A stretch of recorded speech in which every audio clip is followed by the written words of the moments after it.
Hey, I think we're ready to start.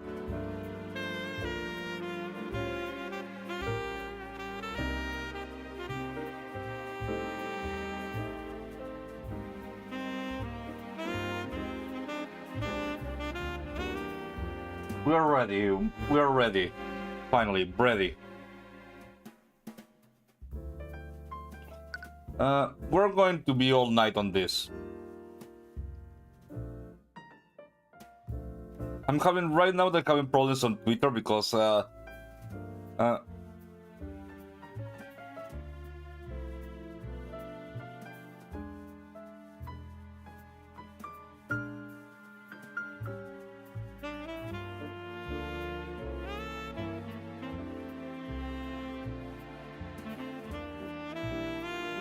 man, I make that joke every time.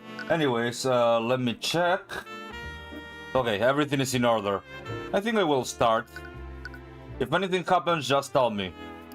I forgot what was going on. Hey, I didn't see you there. I was just walked past. What? Hey, watch it. Quit shoving. Wait, oh! Holy crap, pull me up. I can't hold on for much longer. You idiot. What are you doing? What? Grab his arm and pull him up. My hand! What the hell are you doing? Your grip is too tight. Stop that. Wait, I can still... No. No. What happened? I should have been able to... By the scale lord he fell in. No, I can't use this. That's right, I can still make this look like I was all his fault. Well, I guess last time that I ended it was just moments before things started. You find yourself falling into a nightmare. Tyrion, I'm so sorry. I can't believe they made you watch. Are you okay? Right, of course not. Are you going to keep fighting them? Your voice is quiet. Your question barely comes out as a whisper. What? Are you going to keep fighting the nobility? I don't know if I can anymore. Today, they showed me what they're truly capable of. I was naive. I thought that the truth would prevail, but I'm only one person. I can't do this alone anymore. So you're just giving up? You're the only one who will fight against them. If you're just going to give up, then... Was my mother's death truly pointless? I'm sorry. Teach me how to be like you. What? You said that you can't do this alone anymore, right? So teach me how to be a defense attorney. I can help you. We can fight them together. Tyrion, you're just a child. I can't just... Miss Timora, please. I don't have anything left. Please, just take me away from here. You clutch your hand, blah blah. It's the last comforting memory you will ever have. It's a memory that you'll never experience again. Mom. You're still awake. After some confusion, you realized that it was all a dream. You didn't have any trouble falling asleep, but your slumber was less than restful. It's been a while since you remembered that day. That's all the more reason to leave the city as soon as possible. Celeste, are you up? Huh? Celeste was wistfully staring out the window, watching the rain. Her head whips towards you when she realizes you're awake. Are you okay? What's wrong? Nothing. He wasn't awake, was he? He doesn't seem too keen on sharing. It's best not to pry. Anyway, do you know if the city's still under lockdown? I haven't checked yet. I was waiting for you to wake up.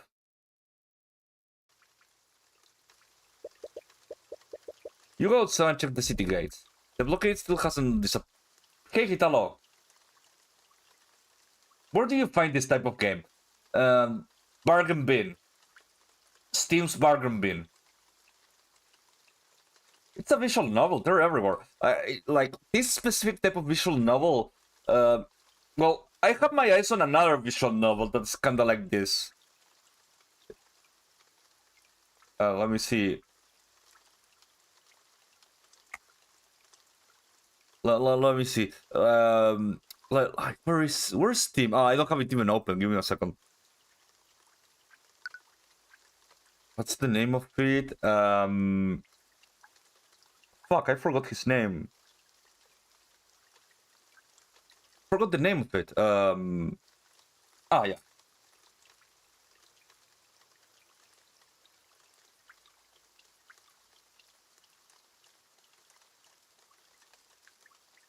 Let me let's see. Can I should I? I guess I can. Let me share my screen.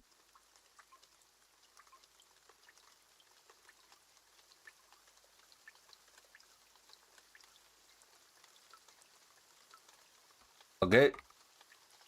Oh. Look at this.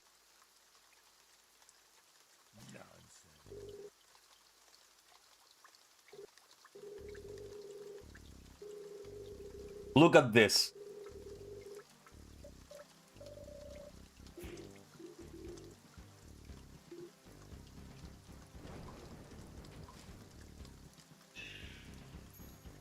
I want to have arguments with Karl Marx. I want to tell him he's an idiot.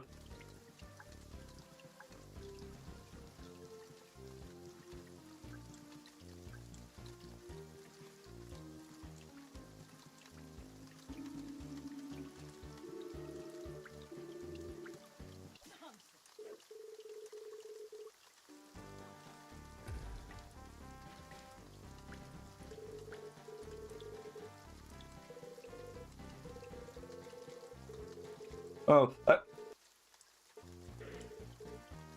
destroy him. Yeah. Anyways, it needs better music though. Like music is like #1 part of the visual. In my opinion, music is very important for visual novels. Though that's a trailer, so it can have better. You know, trailers should have like be more showy. You know.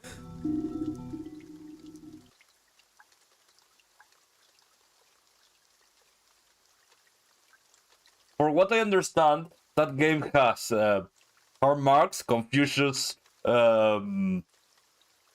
what's in Machiavelli, I believe.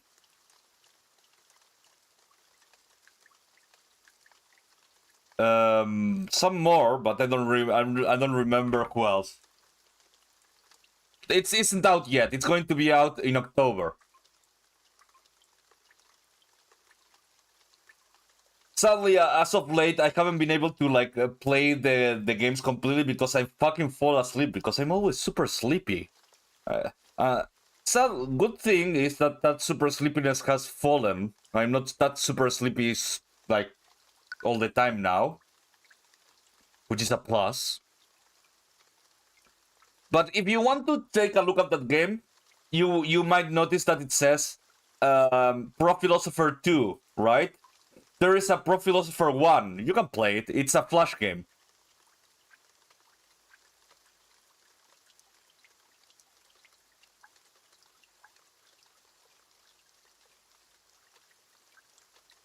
It's like a, as they call it, a flash game.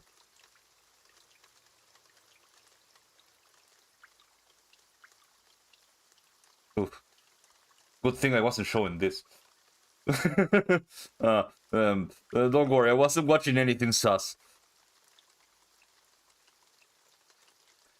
Anyways, the blockade still hasn't disappeared. In fact, it looks like it's been fortified with even more knights.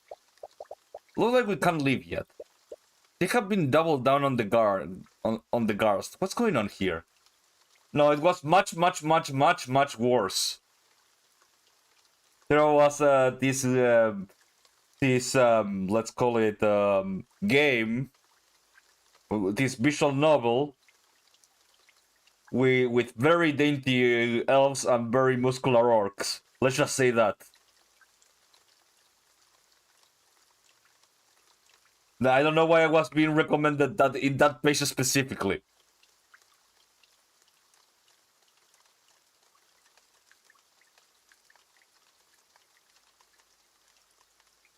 Because I was looking like for games similar to that, and I don't see how similar is a game about philosophy, you know? This is not philosophy, it's gay sex.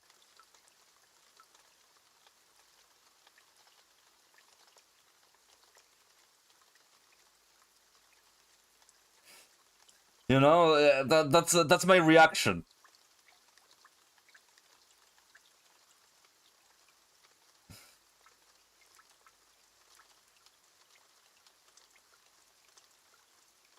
Uh,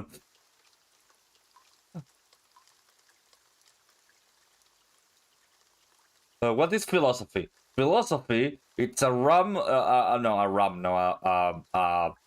branch of science in which the idea is the search of knowledge. That's philosophy.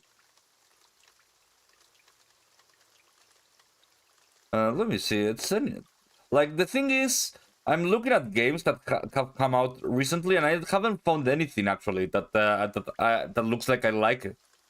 To be honest, I haven't found anything, and for some reason they tried to sell me like several porn games in Steam. That didn't happen before.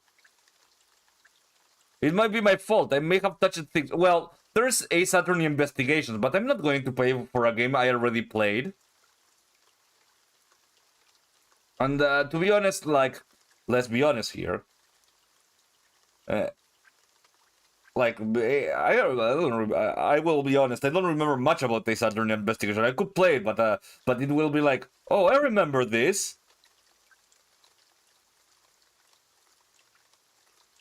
But not that much, to be honest.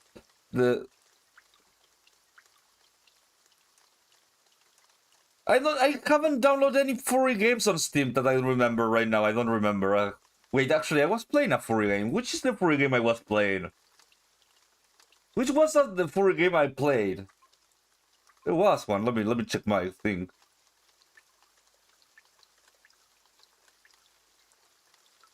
There's the Use of Life.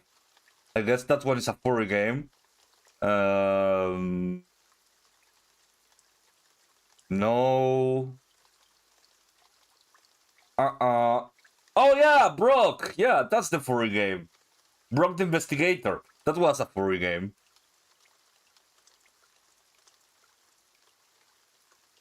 I guess that one fits into the mold.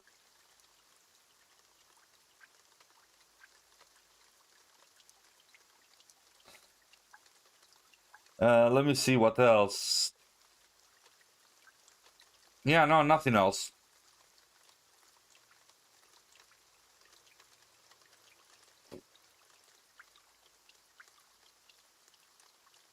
Anyways, let's continue. Tyrion! You spot Rika in the distance as she calls out to you.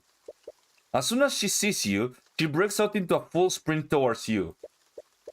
She looks exhausted. Has she been looking for you in the rain? Tyrion, it's terrible! There's an accident in Arcane Refinery last night.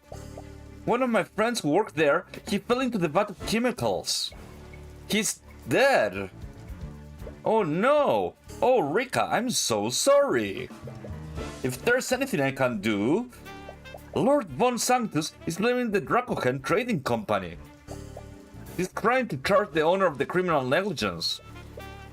As the Lord of the region, Von Sanctus would have a lot of leverage in legal battles like this. He must be using the accident as an opportunity to oust the Dracohen from his territory. Tyrion, you're a lawyer, aren't you? Can you help them? I don't think I can. What? But... Rika, I specialize in homicide cases, and most of my clients are mages who have been charged with murder. I have never tried a case like this before. There isn't any magic involved, there's no killer. Don't worry, I'm sure the Dragon Trading Company knows a qualified attorney who can help. I'm not so sure about that. Think about it. A lord from one of the four pillar families is pressing those charges. Do you honestly think anyone else tried to fight them on this? She has a point. There aren't many attorneys who will go against the nobility under any circumstances. The only ones who will do this are you and Miss Timora. Okay, so we are going to go against a dispute, a dispute in the business. Very well, fine. I'm fine with that.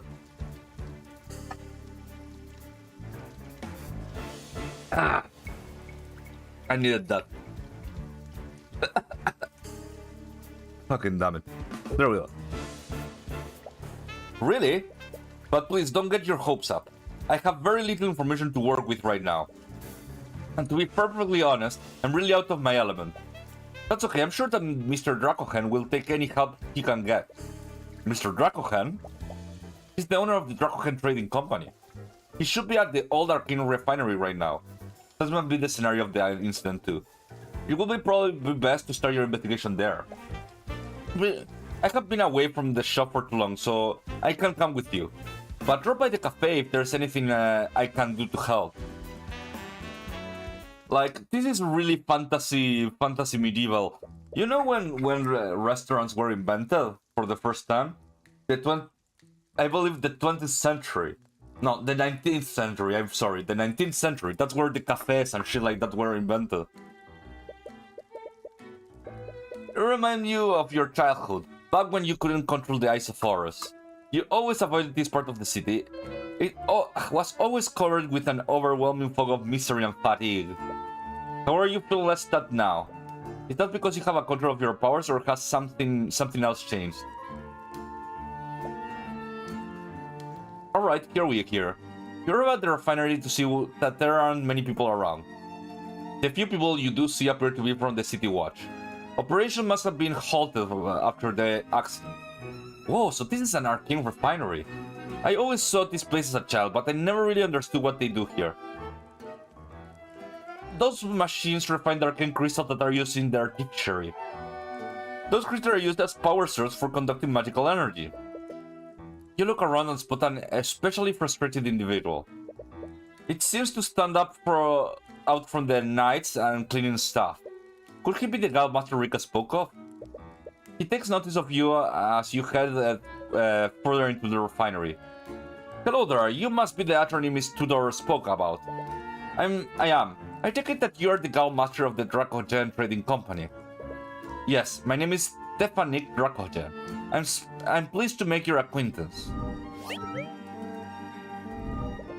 I really appreciate you lending your aid in this matter. I already told you, Ricard, but I never tried a civil case before. I will need to learn more about what's happening before I can decide whether or not I can represent you. I'm honestly not sure how much help I can be. Well, there isn't a single attorney in Aurinax that will all represent me, so I'll accept whatever help I can get. Celeste was right. All of the attorneys are too afraid to stand against Lord Von Sanctus. Where should we start, though? This case is probably different from the homicides that we were used to. Homicide or not, the case revolves around a wrongful death. If I didn't represent Dracogen, I would need to prove that he wasn't at fault for the accident. To do that, we should start by finding out exactly how and why the accident occurred. We should also question the witness that saw the victim when it happened. And it wouldn't hurt to take a look at the scene of the accident either. The Gallmaster will have a lot of knowledge about the refinery operation. Questioning him might also give you some insight into what happened. Let's talk with him. The accident. To start, you could tell us what happened. Okay. Well, it all began during the work rush yesterday evening. One of my employees fell from the walkway and into the vat of magical chemicals. Those chemicals contain extremely volatile and destructive evocation magic. Because of that, he unfortunately died before he could have been pulled out. I see. But that's all just sounds like an unfortunate accident. Why is Lord Sanctus blaming you for what happened? There's are guardrails on the walkways to prevent people from falling. Supposedly, those guardrails broke apart when the employee tried to lean against. According to Von Sanctus, the accident was a direct result of my negligence to maintain the refinery. But my employees have taken great care to inspect and maintain the facility. I have no idea how this happened.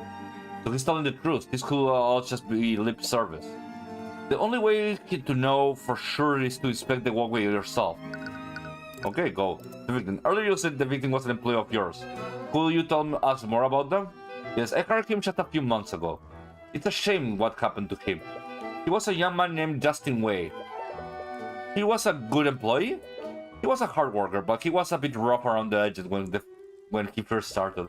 Before working for me, I heard he always spent his time with the local delinquents. Miss Tudor practically begged me to hire him. Told me that she wanted to turn his life around. That doesn't sound like something Rika would do. He always had the habit of getting involved in the friend's personal business. Okay. When you live life like Justin, it helps when you have something to give you some structure and direction. So I decided to give the boy a chance by hiring him. He was clearly a hard worker. He did well to earn his keep. He always followed the rules too, so I have no idea why he was up in the walkway. Wait, he wasn't supposed to be in the walkway? Okay. Repario Arcanum. There are traces of transmutation magic on this power box. It is an artificial device, so that's not out of the ordinary. And what about this? There's traces of honestly, I'm not quite sure how this box will even work. Perhaps the transmutation magic is used to refine and process somehow? Okay.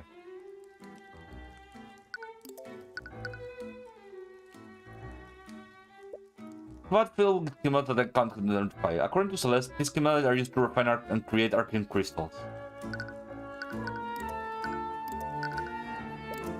Earlier you mentioned that Justin wasn't supposed to be on the walkway. What did you mean by that? Justin worked in an entirely different department. He was part of the team that managed packaging and freight. I have no business being inside the refinery building, much less the upper walkway. That's strange to say the least. Was he the type of person that wanders around the place he's not supposed to? No, like I said, he also always followed my rules. It all just makes this whole situation that much more confusing. Was there anyone when the accident occurred? Did anyone see Justin fall? There were many employees here at the time, but there were only a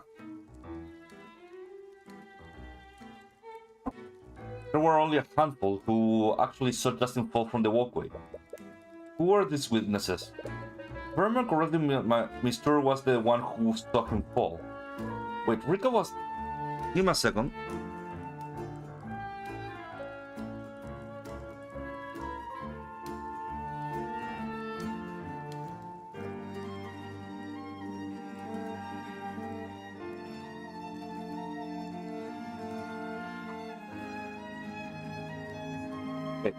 Wait, Rika was there when it happened.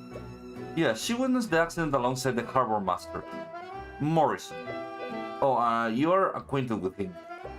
I am. Morrison was a close friend with your mother when you were a child. But after you left Aurinax, you went out your way to cut contact with everyone from your past. But what were all these people doing here in the first place? Rika's a cafe owner and Morrison is a harbor master. I'm a little concerned about that myself. I'm still unsure about Mr., but the harbor master was accompanied by a nobleman of some sort. A nobleman? I'm not privy to the specifics, but apparently the nobleman had a legal authority to go wherever he wanted to. You'll want to ask Morrison about that, but it will be awkward to speak with him after all these years. Okay, we exhausted everything there. Let's present our badge. What do you think about this?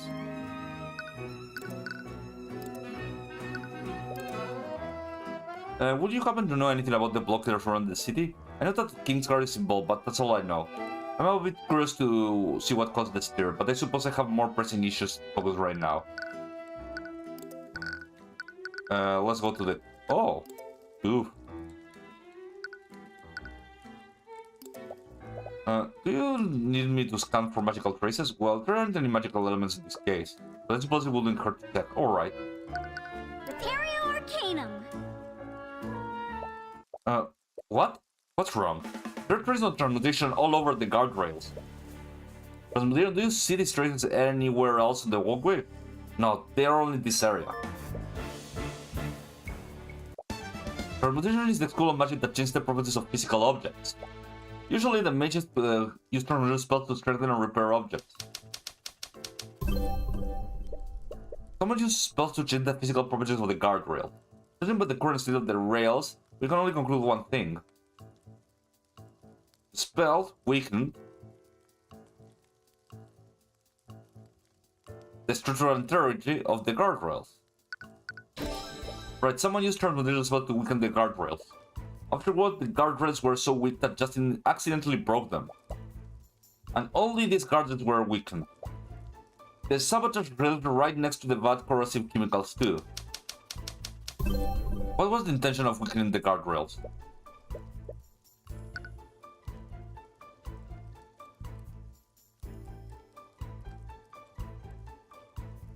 The Lieutenant Mage?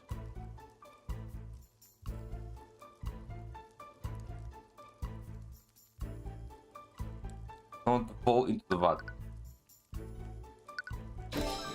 Whoever sabotage the garden wanted someone to fall into the vat. Why else would they only target specific guardrails? But why who would do this? You can feel your fist clenched tightly. Someone committed murder using magic here. And whoever did this had the gall to try to cover it up. Tyrion? You won't forgive whoever did this. When you're through with them, you will make them feel the fraction of the misery your mother... Tyrion, what? Are you okay? Right, sorry. Anyway, if weren't for your detect magic, everyone would have written this off as an accident. Magical traces are only detectable for 48 hours after magic cast a spell. That means that whoever cast the transition spell did so recently, right?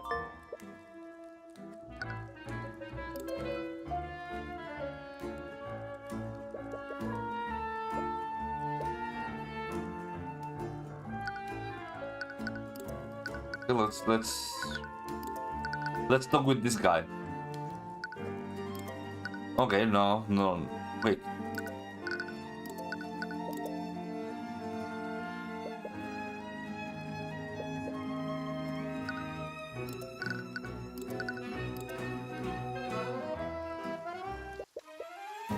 You're out of the harbor in search of Morrison, the harbor master. However, you notice a large concentration of knights in the shipping area. Notably, the Grand Inquisition is among them. You spot Commander White and Prosecutor Stillwind coordinate the knights there. I wonder what the two are doing there. The knights Republicans said that they were investigating something. There must be magic involved if the Inquisition is here. Do you think this has anything to do with the husband with Justin? I doubt it. We didn't see an Inquisition knight at the refinery. It must be a coincidence. You're probably right. But I'm kind of curious what the Inquisition is investigating. It has nothing to do with our case. It'd be best to leave them to their business. Alright. Oi, you there! You best clear out. The knights have closed the harbor. Morrison? Huh? Do I know you? Wait, Cutberth, is that you? Hi.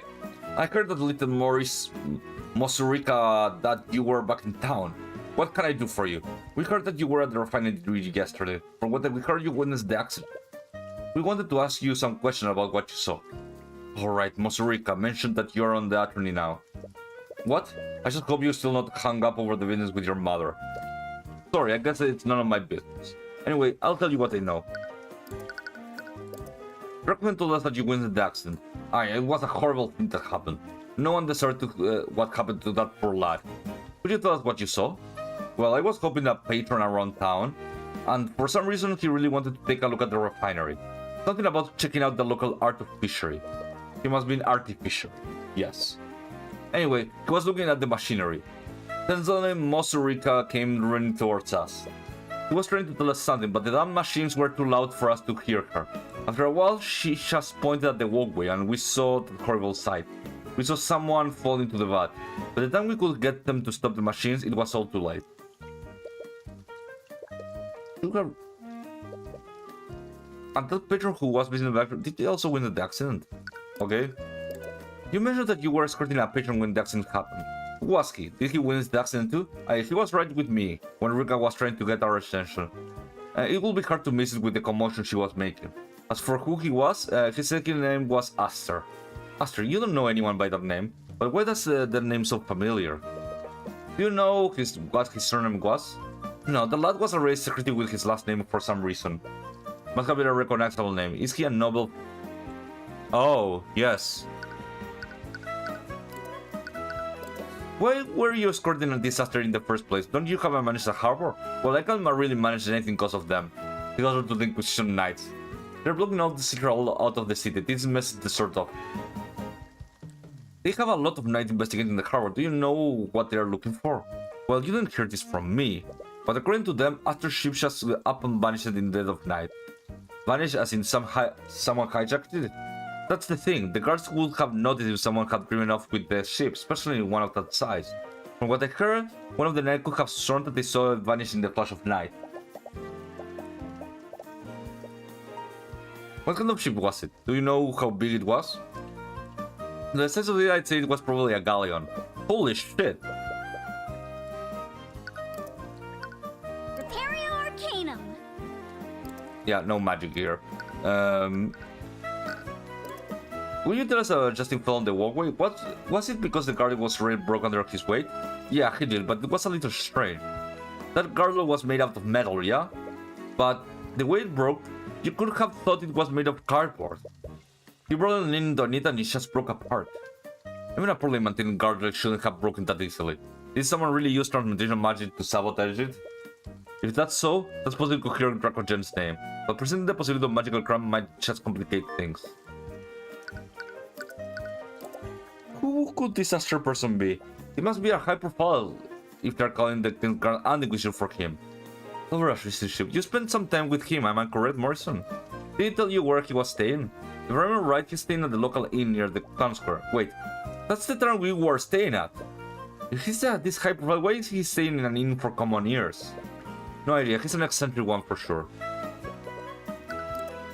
Okay, well, let's leave.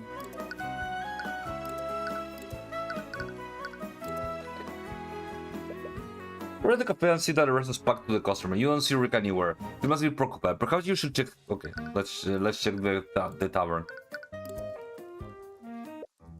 Morrison that Aster is staying in one of these rooms in the tavern. But which room is it?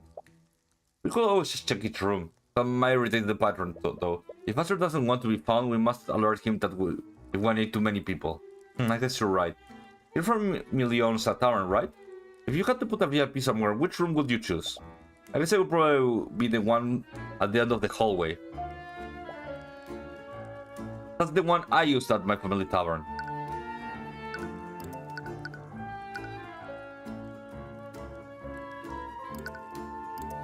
Okay. According to Celeste, Keeper would probably give it a... Hello? Someone does come out and answer the door, but they only open the door a fraction of that way. The crack in the door is less than an inch wide. You can get a look at the person's face. I'm terribly sorry, but if your business isn't urgent, I'd like to be left alone. Sorry if I'm intruded, but are you Aster? My name is Tyrion Cutberth. I'm the defense attorney of Stephanie Dracogen. From what I heard, you witnessed the accident at the refinery yesterday. I was wondering if I could ask you a few questions about what you saw. Upon hearing your name, the man fully opens the door, and you're finally able to get a good look at him. He definitely stands out from other patrons at the inn. He must be a wealthy patron that you look after. Tyrion Cutberth, the protege of the famous Ruby Timora.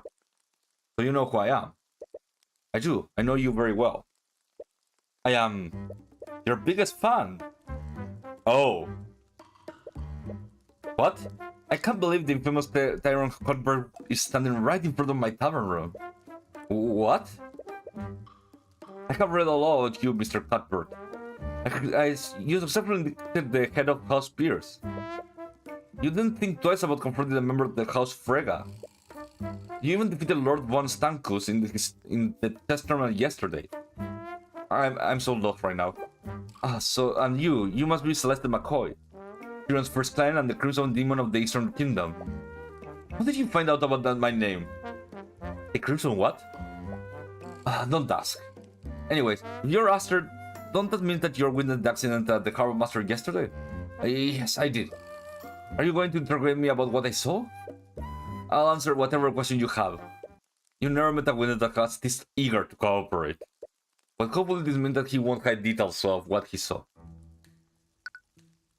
Repario Arcanum. You clearly know who I am, but I'm still unsure of who you are. My apologies, but I would prefer to keep my full identity hidden for now. Yes, we think he's tried to do so, but you can help but feel a bit suspicious. In that case, what's your business in Aurinas? I was accompanying my ship transporting goods to Lord von Stankus. The same ship that was magically stolen? I'm surprised you found out about that.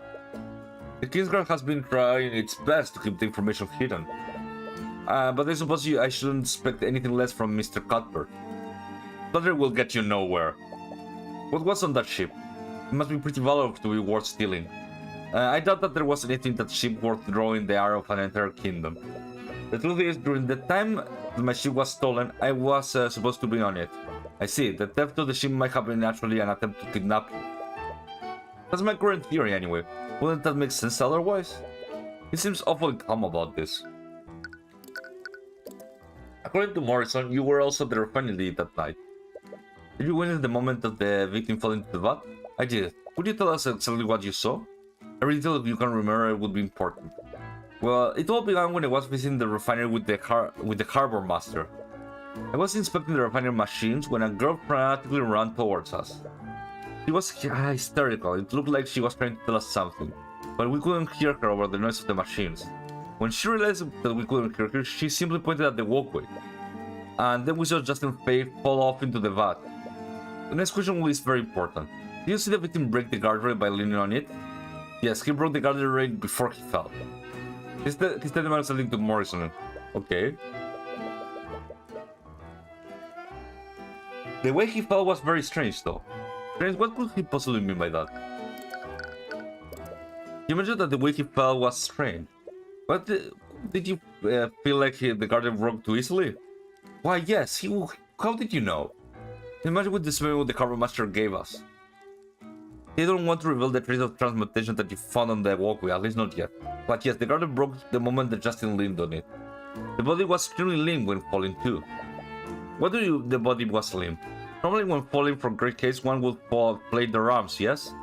When I saw him falling, he wasn't moving at all. He wasn't moving. Did you see the expression on his face? He might be unconscious. I'm afraid I couldn't see anything on his face. It was much too dark to make out his features. But you couldn't actually see his face? How do you know it was actually him that fell? Well, who else could it have been? No one else has been reported missing. They also found the remains of Justin body in the vat. It was definitely him that fell. That's true. You don't have much reason to believe Justin might have be alive.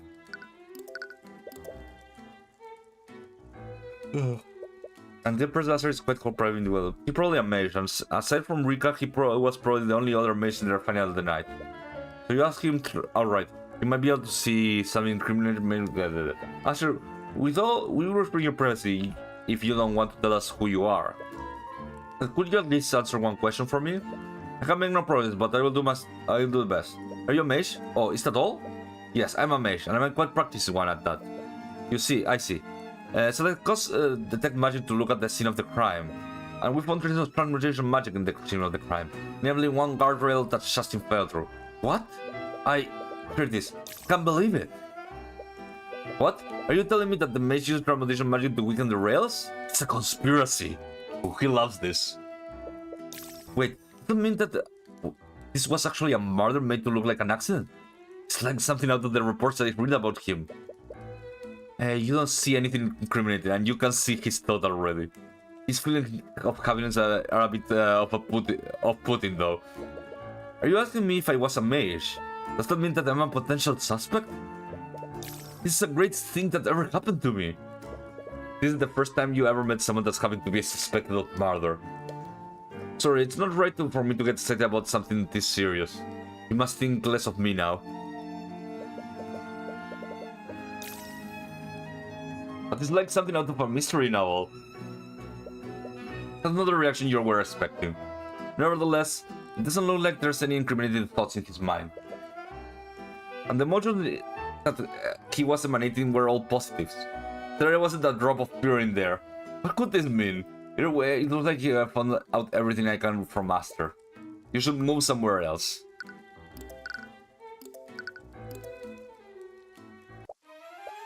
Tyrion, did you talk to Mr. Dracochen? I did. I'm still not sure what to make of him just yet, but after what I've seen today, I don't think I can turn my blind eye to what's happening. There were traces of master material in the match. Regardless of the motive, someone sabotaged the rails with the intention of harming an employee at the refinery. If this truly was murder, you have to find out who did this and why. I'll reopen my court of the criminal case.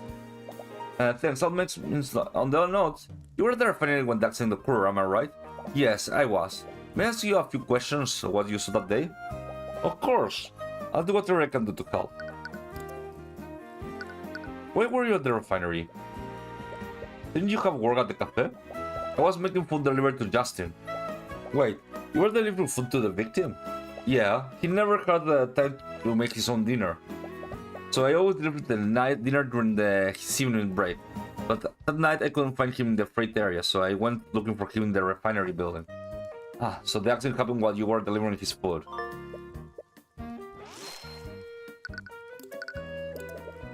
Did you talk to Justin all before the accident? I did. When I finally found him in the refinery building, he seemed busy. He told me to leave his food in the break room. He was busy, but according to Dracogen, he should have never been in the refinery building in the first place. Did he say what he was busy with? He said that he had a meeting scheduled with Mr. Dracogen. That can't be true though. Dracogen didn't mention anything about this. Unless... What did you see? I've gotten a few witness accounts already, but I just wanted to double check.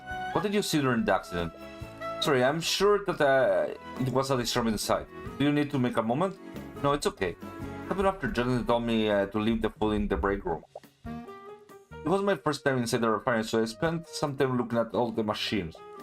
When I suddenly heard a strange sound from the walkway. When I looked to see what it was, I saw Justin fall from there. I tried to find someone to help him, but no one could hear me because of the loud machines there. When I finally got them to understand what's happening, it was already too late. Did you see the guardrail break when Justin fell from the walkway? Or specifically, did it break from Justin's weight? I'm honestly not sure. I was too busy trying to find help. You have a matching witness account with Matron. They saw the guardrail break. Enrica also confirmed that would have been helpful. But usable Astra and Morrison's statement will have to suffice. Enrica's account of what happened is a lot less detailed than Astra and Morrison. But she did see Justin before the accident. We have no idea what Justin was on the walkway in the first place. According to Enrica, he said he had a meeting together with Dracogen. But it doesn't match with Dracogen I told you. Either Justin or Dracogen must be lying in that case. You met Dracogen already, but you already have no idea what kind of person Justin was. God, Enrica can tell you more. Will you tell us more about the victim? What was the person like? I have a question. As we trying to turn his life around, I saw how much he was trying to change. So I asked my supervisor to give him a job. I really wanted to help him change his life around for the better, but his jokes just ended up killing him.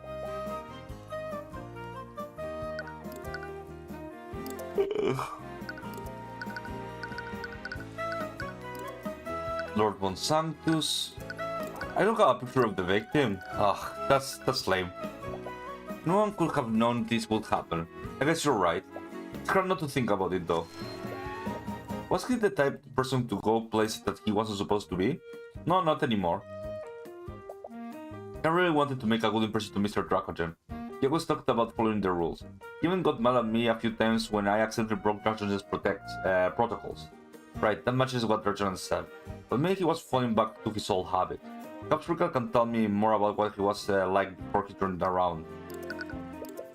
You mentioned that Justin fell into the bad crowd before. I've also heard that he used to hang out with a band of local delinquents. Could you tell us more about them? What? Rika, this information will help us with the investigation. I need to speak with the other people who knew him. Do you know where I can find the delinquent's friends? I'm sorry, I really didn't know him that well. To keep quiet, I might make him mad. Rika, are you hiding something from me? What of course not?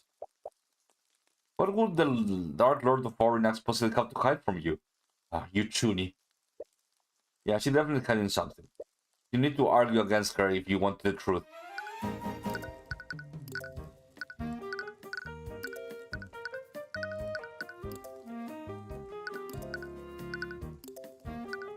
Repario Arcanum. Okay.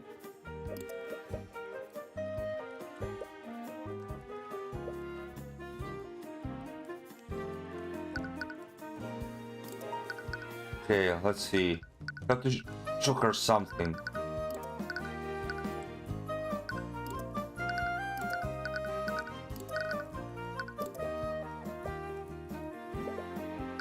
Okay. Okay. I'm truly sorry for what happened to Justin. Are you doing okay? Yeah, it's difficult to think about sometimes. You always hear about these things happening, but you never expect them to happen to people you know. But have no fear. I will take more than this to bring down the Archimagi. She reverts back to her tuning personality. Okay, now I can do it. Okay.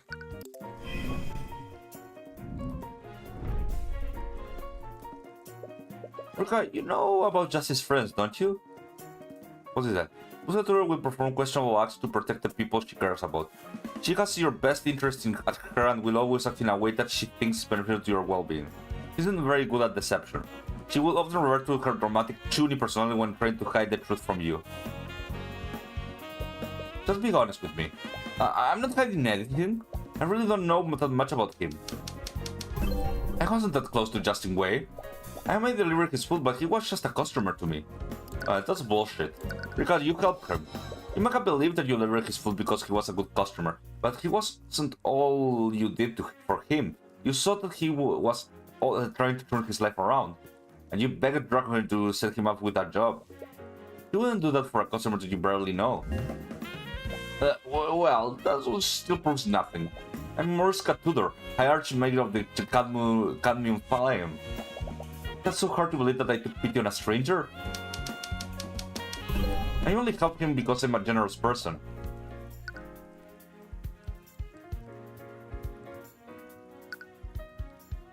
You said earlier that he was a good person. How would you possibly know that if you didn't know him well? You're not a very good liar, Rika. You could have risked a lot by asking Regent to hire a stranger. You're not a... You would have risked a lot, okay? Especially a stranger with the obvious past like Justin. What if Justin fell back into his old ways? What could have surely brought about the consequences on you and your business? You wouldn't take a risk like that unless you knew him well enough to trust him. Okay, fine, I guess we were friends. But still, I said before, he was trying to leave his old life behind. He always kept his past a secret from me. He didn't like talking about the person he was back then. He wanted to forget about it, and I never brought it up. It's sort of true. We knew each other for years before he told me about it.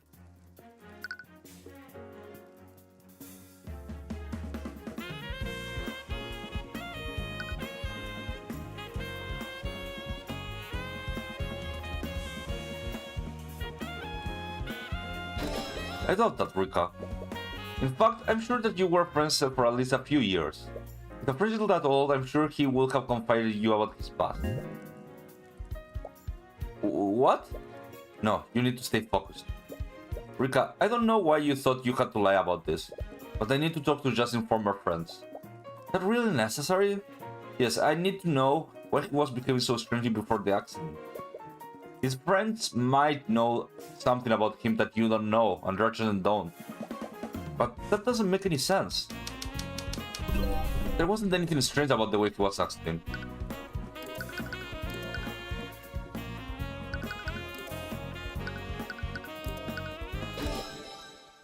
You didn't want to overplay your hand before, but it looks like you don't have a choice now. Rika, Justin told you that he was heading to the scheduled meeting in Dragon's office. But according to Dragon, Justin wasn't even supposed to be in the refinery building yesterday. What? Rika, Justin might have lied to you. No, he would never do that. I need to know why he was up there. And so far, the statement that has gotten from you and Dragon don't explain that. I need to talk to people who might know things about him that you don't. Okay, I'll tell you where you can find them. Just promise that you will be safe, okay? You successfully persuaded Master Rika Tudor. Sorry, I wasn't ready to lie to you. It's okay, I'm assuming you had your reasons. But I need to know where I can find Justin's old friends. Oh, okay, Hitalo, no problem. Thank you for being here, I guess. You probably know already, but a few years ago Justin got involved in the local street gang.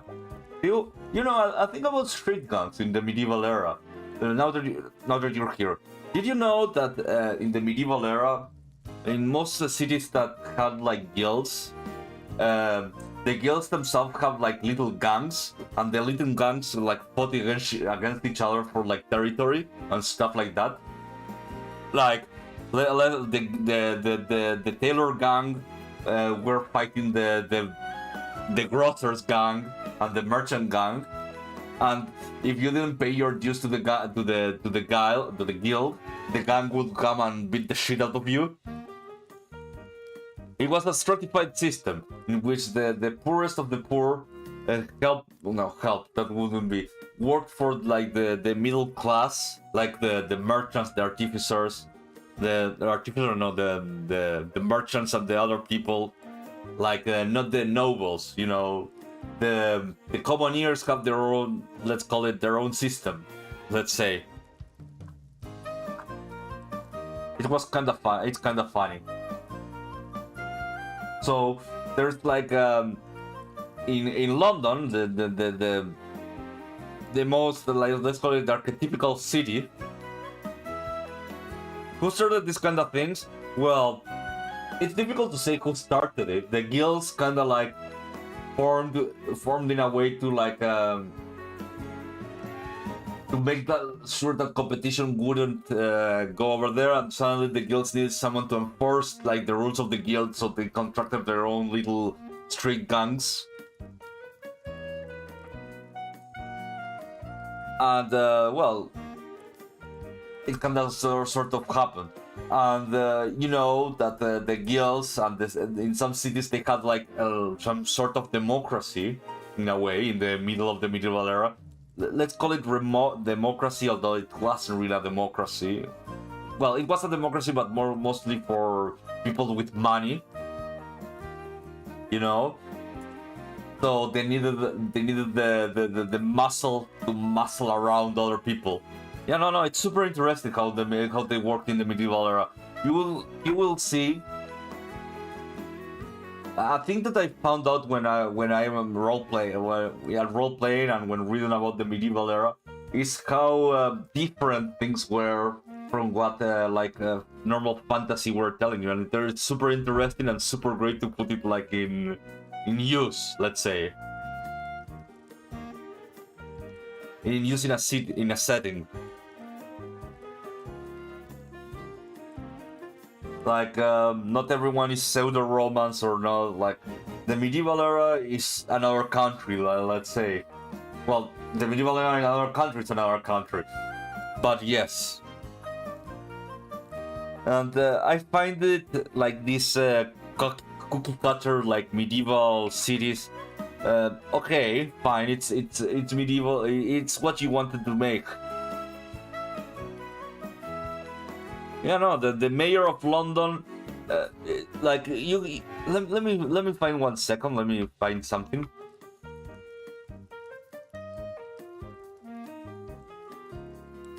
Not the current mayor.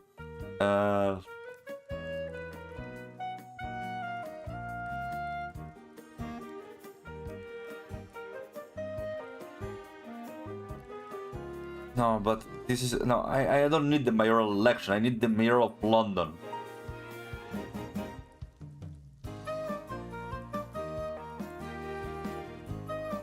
Oh. Okay. There's a difference with the mayor of London and the mayor of the city of London. Those are two different places.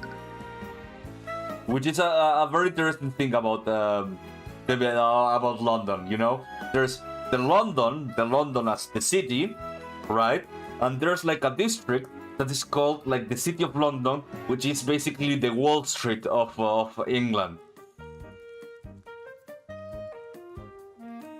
I don't know how that happened, to be honest.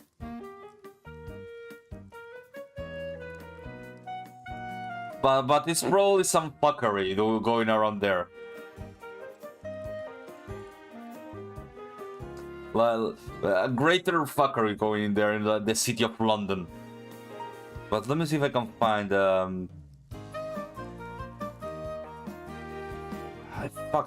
I want the list of the city of the mayor. List of mayors of London.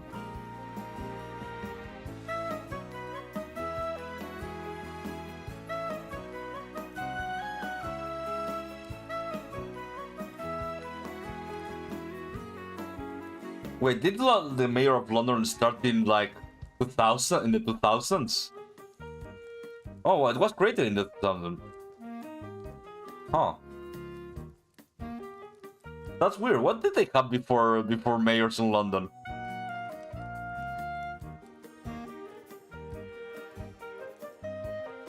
I thought it like what did Historical local government of London. It changed a lot, I guess.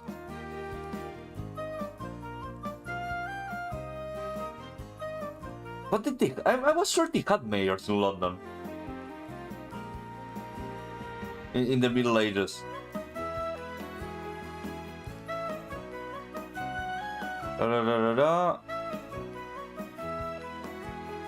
Or was it the sheriff from London? I don't remember now.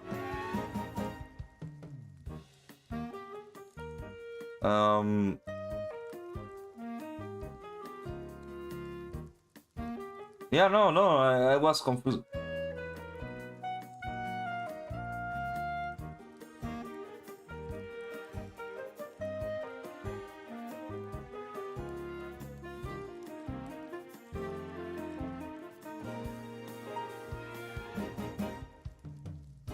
No, I don't know. I was 100% sure that there was like a mayor of London. Maybe I was wrong. Yeah, I guess I was wrong.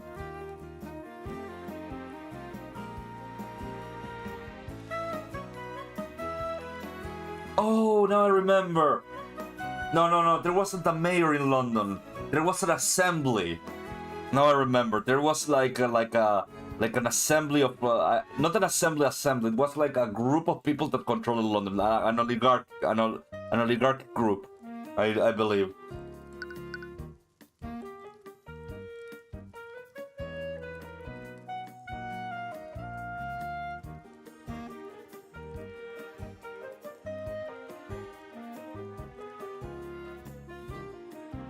I believe it was something like that.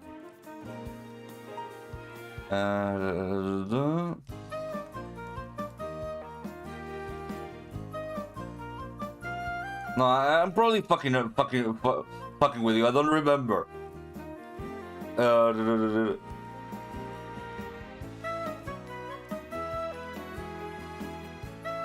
Okay, give me 1 second. I need to figure this out because it's going to kill me.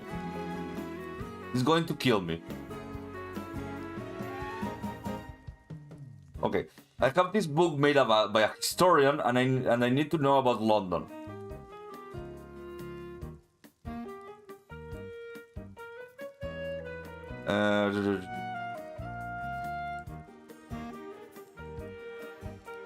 Okay, London. The city of London is the capital of England. Building in the Brussels, London, located. London is the largest city in London. London is a very large, sprawling filled land of infamy for the most part. That's correct. Yeah, this is very historical. Don't worry. Okay, London's political organization. The ruler of London is, in theory, the Lord Mayor. Oh, that's the thing. I was talking about the Mayor of London, and the correct one is the Lord Mayor of London. A relatively minor title from the point of view of the kingdom as a whole, but this one of the lower gentry will sometimes kill each other for the chance of obtaining it. The current Lord or Mayor of London, in this time I'm reading it, is Stephen Forrester. The king, since the time of the King John Lackland, the mayor has been chosen not by royal appointment but by election, held by the powerful lively companies, a trade guild, of the city. By law, the Lord Mayor must have previously served at least one term as the city sheriff, and be a present or past alderman of the city, a member of the city council. Elections are held every year in the great guild halls. Okay, voting is by show of hands. Okay, so the correct term is Lord Mayor of London. List of Lord Mayor.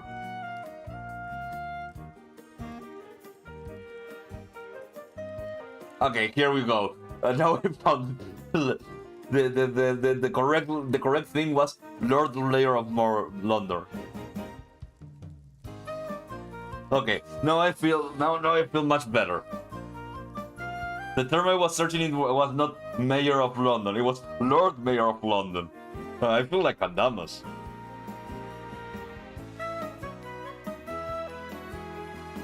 Let's go.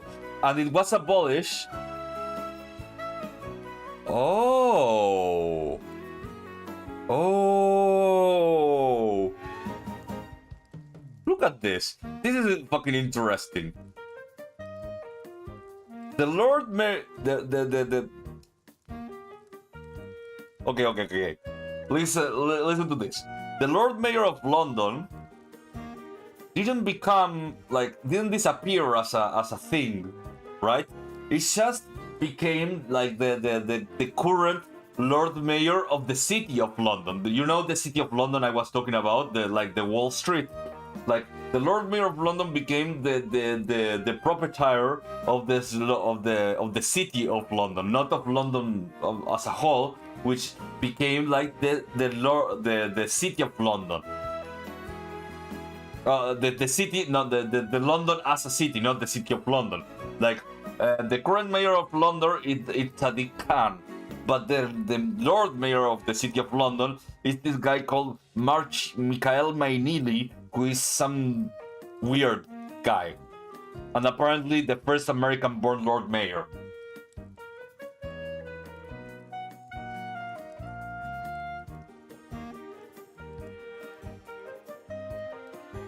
And apparently, he's still part of a guild. Like, medieval guilds are still a thing that exists. For example, this current guy, as I was telling you, he had to be an alderman. So that means that he has part of the city council and also part of a guild, and he's part of the Worshipful Company of World Traders, which is part of, like, the guild, the whole name of the guild, which is fucking, like, mind-blowing that that's still going.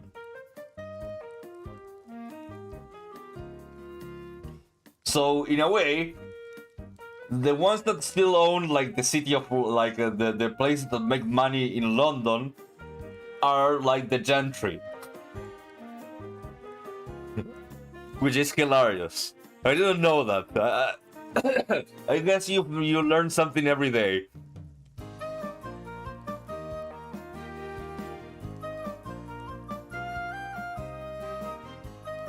Yeah, no. I went out of my way to find this.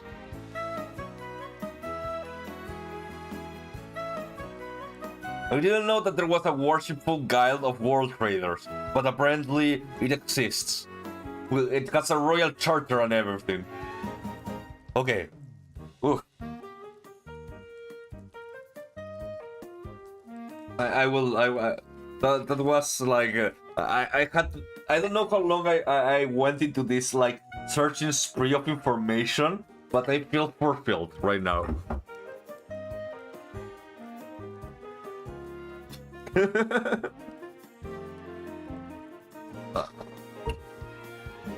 Like, I didn't know. Well, I will be honest. I thought that the Lord Mayor of the City of London disappeared as a title, but it's still there. It only became of the City of London, which is like the Wall Street of London. Like I will tell you. Like, check it. There's a place called the City of London, which is not London, the city.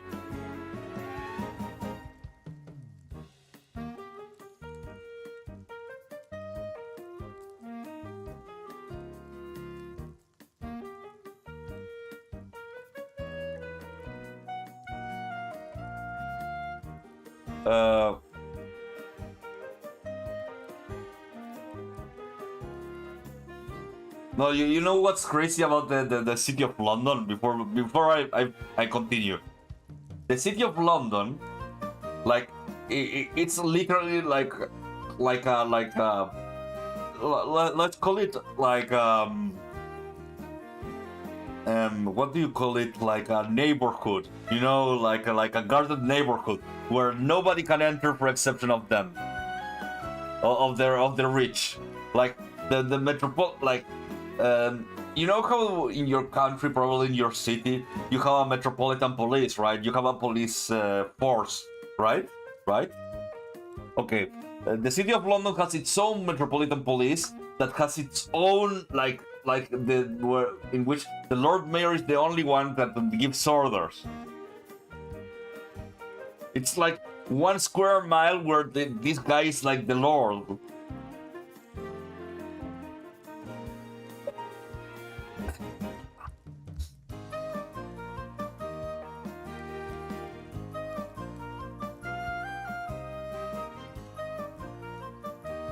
It's amazing. Well, you can go there, but when you go, it's basically boring. But that's basically the heart of the city. The city of London, sure. It's basically the heart of the city of London. The heart, not the cultural heart. Well, actually, there could be some cultural things there, I guess. But it's like the let's call it let's call the financial district. You know, it's the Wall Street. Anyways, let's continue. They'd always hang out in the beach area, but one day they discovered an abandoned house along the coastline, and they started spending much of their time there. A lone house on the coastline. It's that house, Tyrion. That's probably where you will find Justin's old friends. So that's why they were being so secretive. What? I'm sorry. Don't be, you were just trying to look out for me, right? Are you going to be okay? I can go there with you if you like. No, it's okay, I'm sure I'll be busy with the cafe right now. And it's not as if I'll be going alone. Alright, just don't push yourself too hard, okay? Yeah. Okay, let's go. Oh, it must be like my old house. You arrived to the old abandoned house. Upon looking at the home that you left behind, yes, it was my home. You stuck with the flood of memories. The memories were so happy, but now they're only filled with grief. Are you okay? Yeah, let's look around. You open your eyes and begin to look around the house. Suddenly you hear the sound of a glass breaking. You rush to look at the source and you see 2 young teenagers throwing rocks at the side of the house.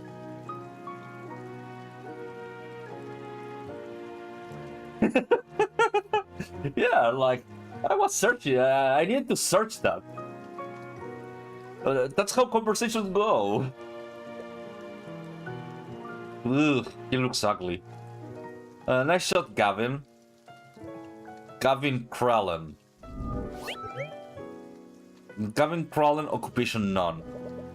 One of the teens apparently is named Gavin. Notice your approach. What good company, Wyatt? Huh? Wyatt Turnell? You stare blankly in the broken glass lying on the ground.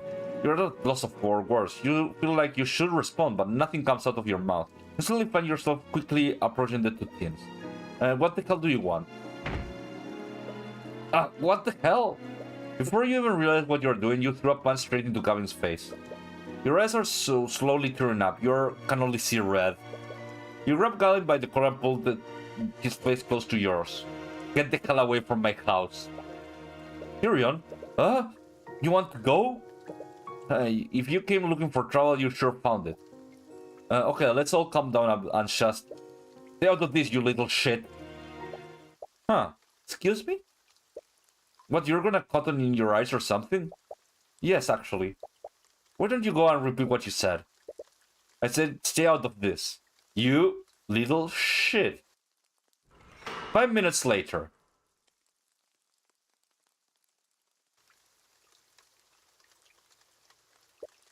Celeste? Yes. I'm sorry for losing my temper back then. I didn't mean to drag you into this. It's okay, our emotions get the better of us sometimes. Celeste? Yes? I think you might have overdone it a bit. Nah. Celeste? Yes? I don't think he's breathing. Come on, just give me a second. You suddenly hear the very brisk broken form of Gavin sputter and whistle on the ground. It looks like he's finally regained consciousness. See? He's perfectly fine. You're fine. What is staring wide-eyed at Celeste? From the shaking of his legs, it looked like he wants to run away, but he's too frozen by fear to move. Don't bother running, even the head start. I can easily catch you up to you. Anyway, these two are probably just former delinquent friends, right? Are you okay with talking with them? Yes, of course. With your emotions in such disarray, you completely forgot why you came here in the first place. Would you two happen to know a young man who died at the refinery yesterday? These guys are after Justin, but he's already dead. What clearly thinks that you were sent on someone's behalf? You couldn't hurt to play a part to get more information out of him. We are not here to hurt you.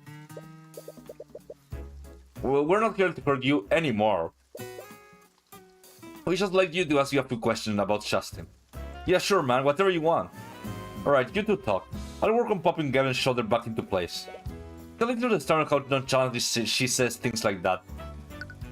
I kinda like this scene. Can you tell me about Justin Wayne? According to a few witnesses we spoke to, you used to be friends. It was weird when he started talking to us again. I thought he left for good. Friends is kind of pushing it. We used to hang back in the day, but we don't do that anymore. But he started talking to you again. Why? He just needed some of the old gear he left at the house. Old gear? What kind of old gear? You know, thieves' tools. All the tools you need to lockpicking and safe cracking. Tools for lockpicking and safe cracking? Why would Justin need those? What would Justin need lockpicking and safe cracking tools for? Well, he needed them to the gold that he owed your boss. So he owed gold to someone. Word has it that he was working for a merchant that owns a refinery. I guess that the owner trusts him a lot. Justin said that he had a way to get access to the safe in the guy's office. Justin always was a whiz when it came to breaking and entering. He even had tools that could crack magical locks. Getting the gold out of the safe would have been an easy score for him. Wait, Justin was planning to rob Cont. What apparently think that you were sent because of someone, and for what he said, Justin owed a non-trivial amount of gold to this person. If this person was some kind of criminal, would they have been the one who sabotaged the guardrail? Did Justin tell you who he owed his debt to? Nah, he didn't say nothing. He might walk me too if I tell them the truth. So he does know. There's no point in playing dumb, just tell us what he told you. Did he give you a name? Answer the question. Ooh, hungry. The eye taker. They owed money to the eye taker. The eye taker. Justin way up supposedly owed a non-trivial amount of gold to an individual named the eye taker. Perhaps one of the citizens of Orinax can tell you more about this person. Why does this sound so familiar though? The eye taker. Either way, you need to find out who this eye taker is. It may be the best to ask someone. There's so much of familiar names that I forgot about anything. Okay, let's see. No. Repario Arcanum. Yeah, nothing.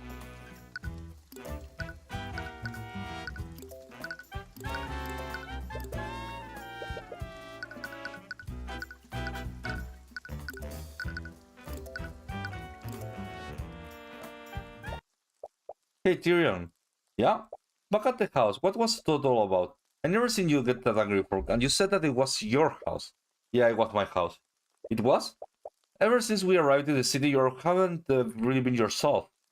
If you want to talk about it, I'm fine. I don't want to talk about it. You're not fine. I can see it on your face. Please, just talk to me. It's none of your business.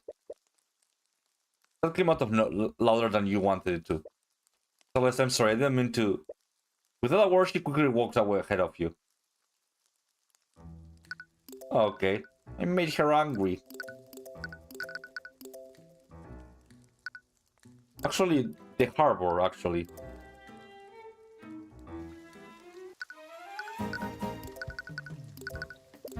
Merson, do you know about the criminal named the Eye Taker? The Eye Taker? Where did you hear that name? So you know about them? I do. I learned to keep my distance from him over the years. The Eye Taker is a criminal kingpin in this region. Every large criminal undertaking in this region happened under his watch. Is he that big of a deal? Oh, yes, of course he is. More importantly, how did you hear about him? From what I heard, Justin Wayne owed him a huge debt. Justin owed them? I knew that he used to run around a bunch of perks, but I never imagined by the Scarlet Lord. The Eye-Taker might be involved in Justin's death. Do you think someone like him could be behind this? Well, there's saying we have about what happens when you get on his bite side. Let's just say he reminds you of why he has that name. You know who the Eye-Taker is. Definitely has another angle to this case, but there are still some elements of this that don't make sense. You need to take some kind of... Okay, let's go to Dragogen.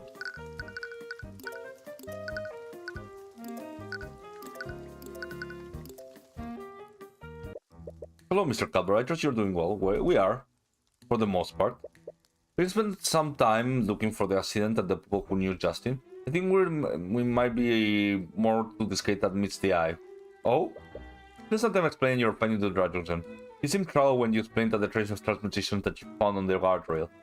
Even more taken aback when you mentioned Justin happened to plan to rob him. This is quite a lot to take in. Are you missing any valuables in your team right now? No, actually, but what is it?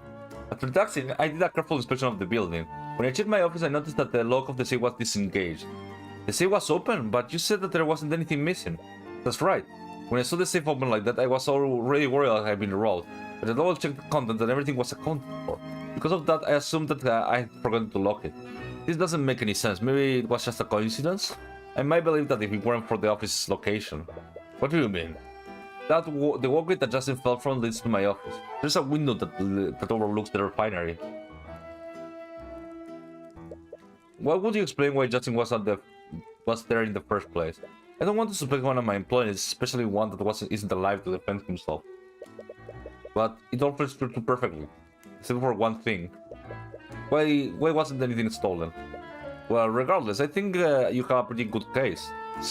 So does that mean that you represent me? And after I have this covered, I won't stand by any and let Stankus have it his way. Well spoken. I'm glad to have you on my side, Mr. Cutberth. Anyway, regardless of why, someone clearly magically tampered with the site of the accident. I doubt the court will find you or fault with what happened. Although, what's wrong? Civil cases are a lot less strict than criminal cases. If we present evidence suggesting that foul play using magic, they'll treat us exactly like our other cases. Yeah, they might stall the trial until they find out what exactly happened. For these accidents, all we have to do is go in is witness accounts. Finding concrete evidence of what happened could very well be impossible. Was it my lack of attention, or haven't any cat girls appeared so far? It's rare in this type of game not to have at least one maid. There's no maids, no. There haven't been any... Well, actually, there have been... No maids. No maids, actually, no. No maids. She's the closest one. It looks like you have your work cut out for you. I just hope things turn out okay in the end. And with Von Stankelson... Well, actually, if I think about it... Yeah, no maids. There hasn't been, like... This is like a PG-13, the most... like PG-13 anime BN I have ever played. Well, maybe Phoenix Wright. But this one is more PG-13 because I haven't seen a body. You know? A corpse. If I have the ability to see corpses, I would put it higher. But this is like a game where there's murder, there's no corpses. What the hell? It'd be best to keep your wits about you.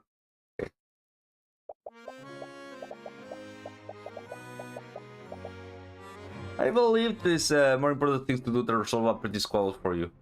Yes, this missing ship of your betrothed. Listen to sooner you help me resolve. That's where the name I remember. That's Stillwind. It's Aster Fraga.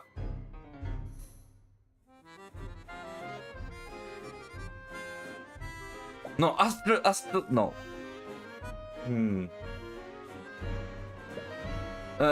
This is what to say. Once I'm not preoccupied with this case, House Von Stangle can provide with resources that you and the Inquisition need. Hi, Nemi!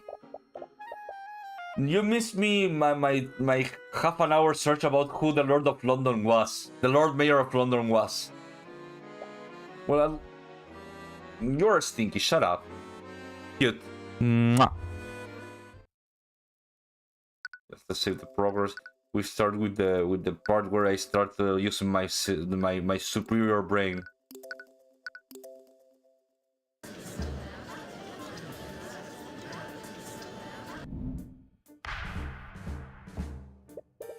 Court is now in session.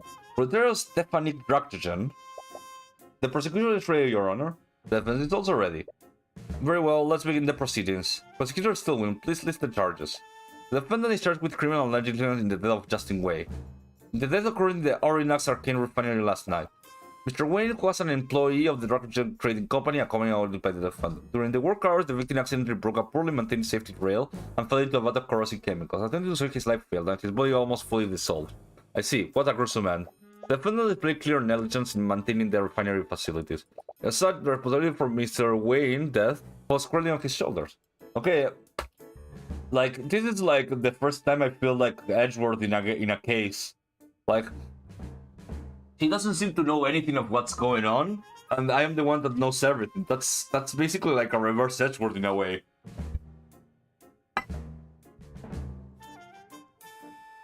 Like, I have to prove that there was a murder.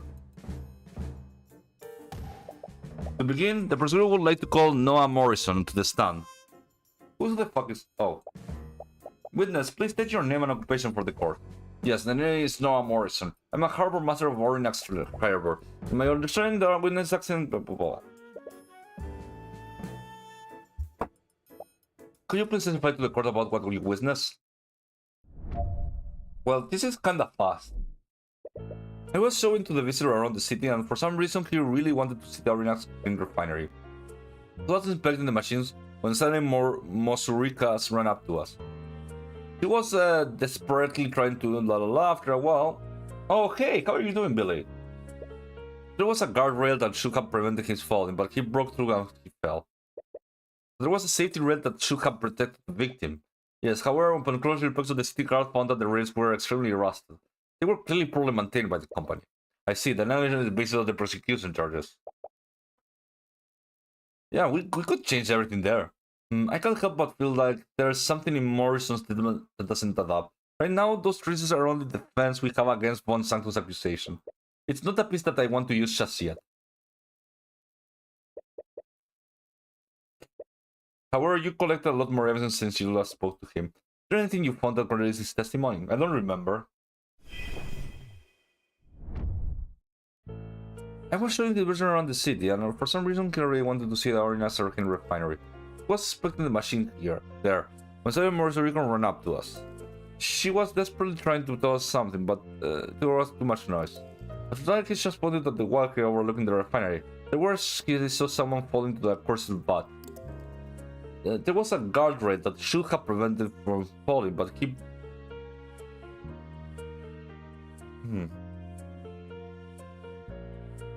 Yeah, there's something weird, but I don't know what.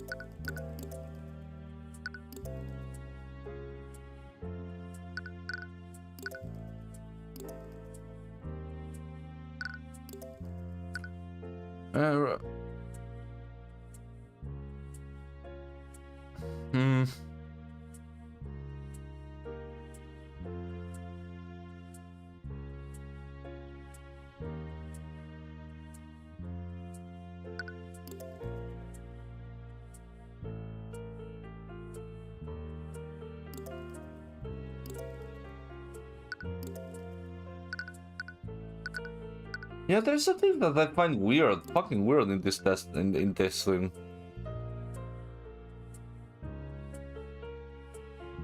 Oh, wait. The Mosuric already saw... No, this one. Objection!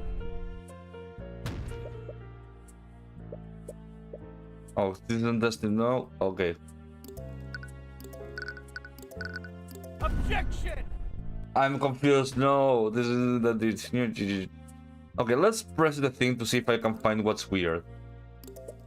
This was a patron you mentioned before, am I correct, Morrison? Aye. Aster seemed to keen on keeping his identity. I should probably best to leave it like that. Aside from being a magician, he hasn't given you much respect for now. Are you referring to Maurice Tudor, owner of the local cafe? Aye, for sure, reason. She was also there to witness the accident. Yes, we are well aware of that. Masrika's testimony was a lot less detailed than Morrison and Nasser's testimony. He was more programmed on saving that than taking the surrounded. There are many points where the testimony doesn't add up with Morrison. The noise came from the machine in the refining area, I presume. Those machines were loud as hell. I could barely hear myself with that noise. There was no way I could hear Marcerika over all of that. You mentioned that you saw someone fall into the vat. Did you not recognize the person? Well, I don't know the lad personally. It was pretty far away. I couldn't get a good look at the person. Maybe you should keep a pin on that detail. Anyway, could you go into more detail about the moment you witnessed the accident?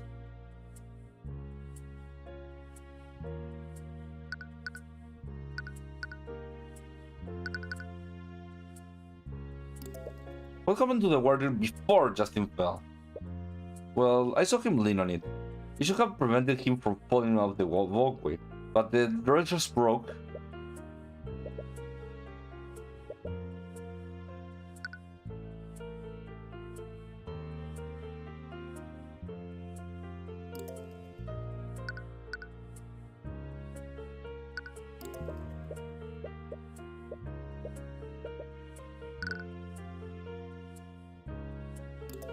What was she doing? I told you, didn't I? She was the one who pointed at the walk in the first place.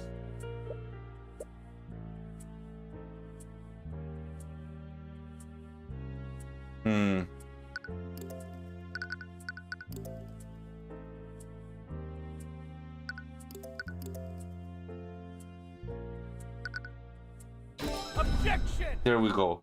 It's the order of event. Goodness, you said that you saw the victim fall into the vat. Did this happen before, during, or after Masrika tried to get your attention? It was definitely after. If it weren't for the commotion she made, I wouldn't have looked up there in the first place. Just as you thought, but what does this mean? Morrison, I spoke with Masrika about what she saw. She said that she saw Justin fall off the walkway and then rushed to help you. That sounds about right. No, Morrison, it actually doesn't. What do you mean? If Masrika saw Justin fall before she went to help, then how did you see him fall after he came you to help you? What? Masrika came to you for help. It was a reaction to seeing Justin fall off the walkway. If that's true, then how could you possibly see Justin fall off the walkway again afterward?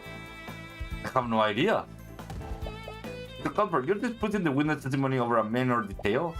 It's very possible that Masrika or Miss Tudor simply misremembered. I highly doubt that Morrison misremembered the order of what happened. This matches up exactly with the testimony of his companion. Then Miss Tudor must be the one who's mistaken. I would agree with Miss Steelwind. The conflict is considered extremely minor. The present case is based on the broken guardrail. And only 3 individual witnesses Justin Way break said guardrail. The defense asserts that these 3 witnesses must be consistent with each other. Otherwise, the evidence is not strong enough to find my client liable. Please, the breaking the guardrail is directly over the vat. That is enough physical evidence. It proves that the victim fell in because the railing broke. How do we know the guardrail wasn't broken by some other event? That's ludicrous. You're clearly just playing devil's advocate. I admit that I also find the defense assertions obvious. However, I see no harm in allowing Miss Tudor to testify to what she saw. Rika saw a lot less than Morrison and Nasser did, and her testimony was a lot less detailed. But that one detail she did remember was that she saw Justin fall off the walkway. Hopefully, her testimony might clear things up. But please escort Miss Tudor. Would you please state your name and occupation for the courtroom? This is probably Rika's first time testifying in a courtroom. You hope she will be okay. As if I need such introductions, but allow me to tell you. Oh lord, she's still doing that here. I am Masrika Tudor, Dark Lord of Orinax, High Magia of the Cadian Flames, and being a preparer of sweet confections. I see, I'm not aware that we were in presence of such a renowned individual. Wait, does he actually believe her? No. Masrika Tudor is the owner of local cafe in Orinax. But isn't she also the High Archimagi? Yeah. No, she really isn't. Tyrion, you're reading my flow. Yeah, stop reading her flow, Tyrion. You will say that your flow is the most disruptive right here. Anyways, Mister, you were in the arena refinery on the night of the accident. And you witnessed the moment that the victim fell off the walkway, am I correct? Yes, that's right. According to your statement, you ran up to Morrison after you saw Justin fall off the walkway. The problem is that there's a contradiction between both of your testimonies. There's a contradiction? Morrison testified that he didn't see the victim fall into the until after you approached him. It would make no sense, though. You said the victim fell off the walkway before you ran up to Morrison. Morrison could have possibly seen the victim fall off again after. Oh, I think I see what happened. You do? I think you're misunderstanding what I said before. Misunderstood? You? If that's true, could you please testify on the court exactly what happened? Please include every detail you remember. Sure. Okay, let's see. I saw that happening when I heard a strange sound from the walkway. When I looked to see what it was, I saw Justin had tumbled down over the guardrail. But he didn't fall into the vat yet. I saw him barely hanging on the edge of the platform. I didn't know how to get the walkway from there, so I looked to help the ground. Found Mr. Morrison. He must have seen Justin lose his grip on the ledge and fall into the vat after that. The victim didn't immediately fall into the vat. He was hanging on the top, on the edge of the walkway. That would explain how Mr. Morrison saw the victim fall into the vat after Miss Tuller saw him fall the walkway. In any case, Mr. Cutberth, you may begin your cross-examination.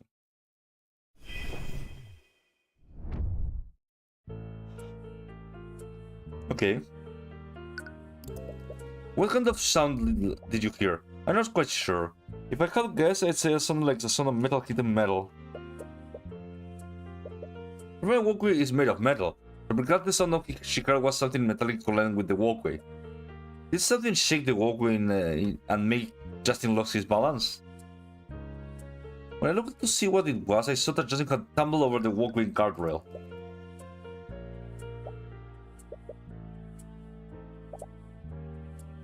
I'm not sure how it happened. I think something caused him to lose his balance. He tumbled over the guardrail and fell right off the walkway. Interesting. Well, I did see Justin fall from the hallway, the wallway. But he hadn't fallen into the vat yet. I saw him barely hanging on the edge of the platform. He was hanging on the ledge. Was there anyone helping back up? I didn't see anyone or... Well, see you later. Thank you, Hitalo, for coming. I was just focused on saving him before he fell. I assumed that if anyone was nearby, they'd immediately try to help him. Nemi, how are you doing? You were sleeping. I will not forget the city of London. That's funny. Yeah. And did you see another... Oh, you needed to poop. I see. Makes sense. Yeah, I did. I tried to explain to him that his friends what was going on, but he couldn't hear me over the machines. Oh. No, well, my bed is your bed, so Nemi, why were you pooping on your bed? Do you like still sleeping on poop? Poopy Nemi, I knew that you were smelly. But very sad future for Nemi. Hehehe. No, you don't. I know you. Poopy Nemi.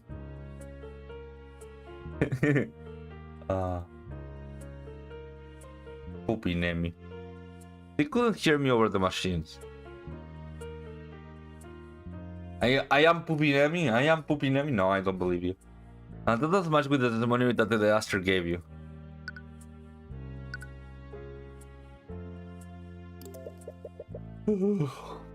No, I didn't. I was too busy trying to talk to Morrison and didn't see it. I didn't even know what had happened until after... Only Rick has seen the moment. You... No, I did not. I did not yawn. I did not yawn. I'm not sleepy. I'm not sleepy. Sleepy.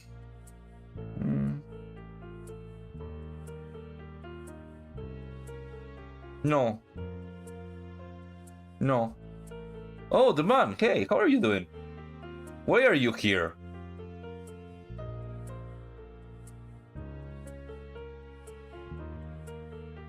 HR doesn't smell like pee. HR smells like bunny. He's really cute. Yung...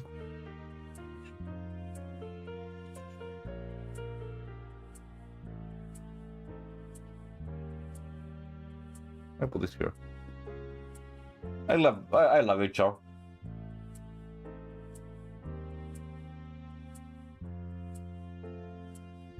Sometimes I'm sure that Small has bunnies and their body smells well. If not, he wouldn't love the bunnies.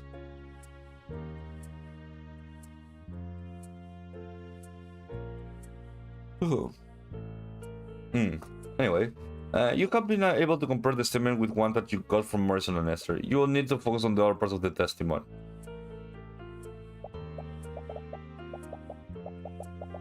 Spending an all-nighter watching... You have dogs? I love dogs. Rico's testimony is a bit different from the standard... You will compare it with Morrison and Astor's. Okay, what did Morrison and Astor saw?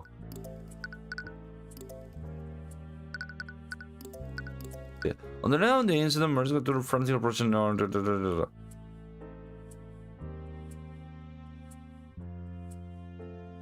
Oh, that's it.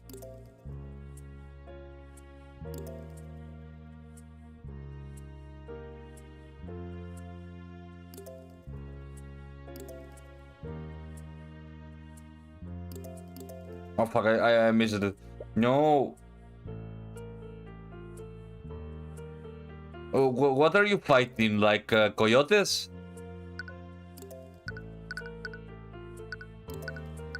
Objection! Over, and she said over, didn't she? Rika, you said that the victim tumbled over the guardrail. As in, he was thrown over it. Yes, that's right. Ah, fucking trash pandas. What? They love getting hit by BBs. Yes, I do believe so. Fucking trash pandas. They might look kinda cute, but I know they are rabid animals and horrible monsters that try to eat your cats. Like, I will tell you the truth. I really like those animals, but I like those animals, but I know that they must be like super disgusting for people that live with them. Like, for example, like squirrels.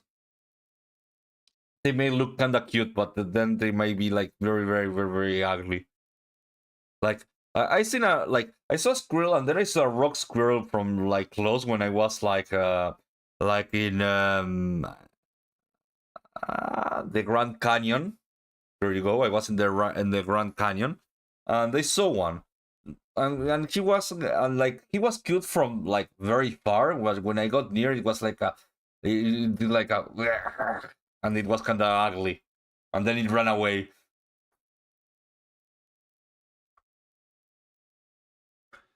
You know, it's kind of like snow. I never seen snow, and people say that but people that live in snow say, I hate snow, fucking snow. So I know that they will hate snow the moment that I have to live with it for more than a day.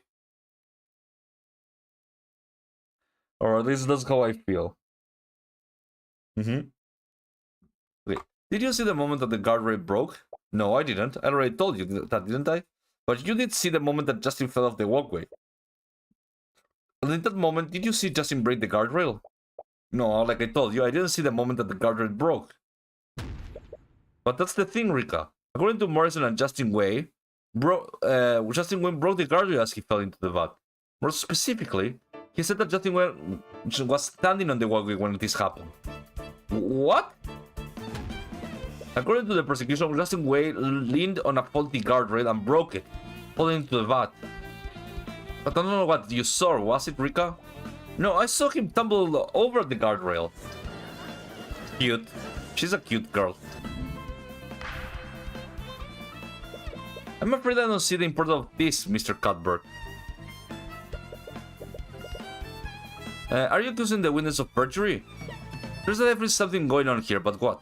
Mosurika is a mage and you don't want to suspect her. But you need to consider every possibility. What's happening here? They're both telling the truth.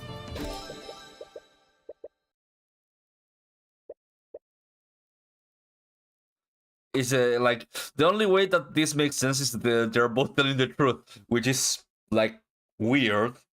Like if one is telling the truth, one is like two of them are lying, and no, they have to all be telling the truth. Okay, think through this. If we assume that Rick and Morrison are telling the truth, you need to remember the exact order of events. First, Rick saw Justin go up the walkway. But he hadn't fallen into the vat yet. I saw him barely hanging on the edge of the platform. She saw Justin fall over the guardrail and off the walkway. Justin was able to grab onto the walkway ledge. That's when Mosurika went to look for help. This is when she ran into Morrison and asked her. Mosurika came towards us. She was trying to tell something, but the damn machine were too loud for us to hear her. She pointed into the walkway, and then when we saw someone fall into the vat. And by the time we could get to them, stop the machine, it was too late.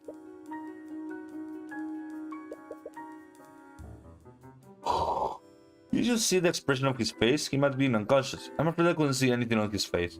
It was much darker to make out of his features. Wait, you didn't actually see his face? How did you know it was actually him that fell?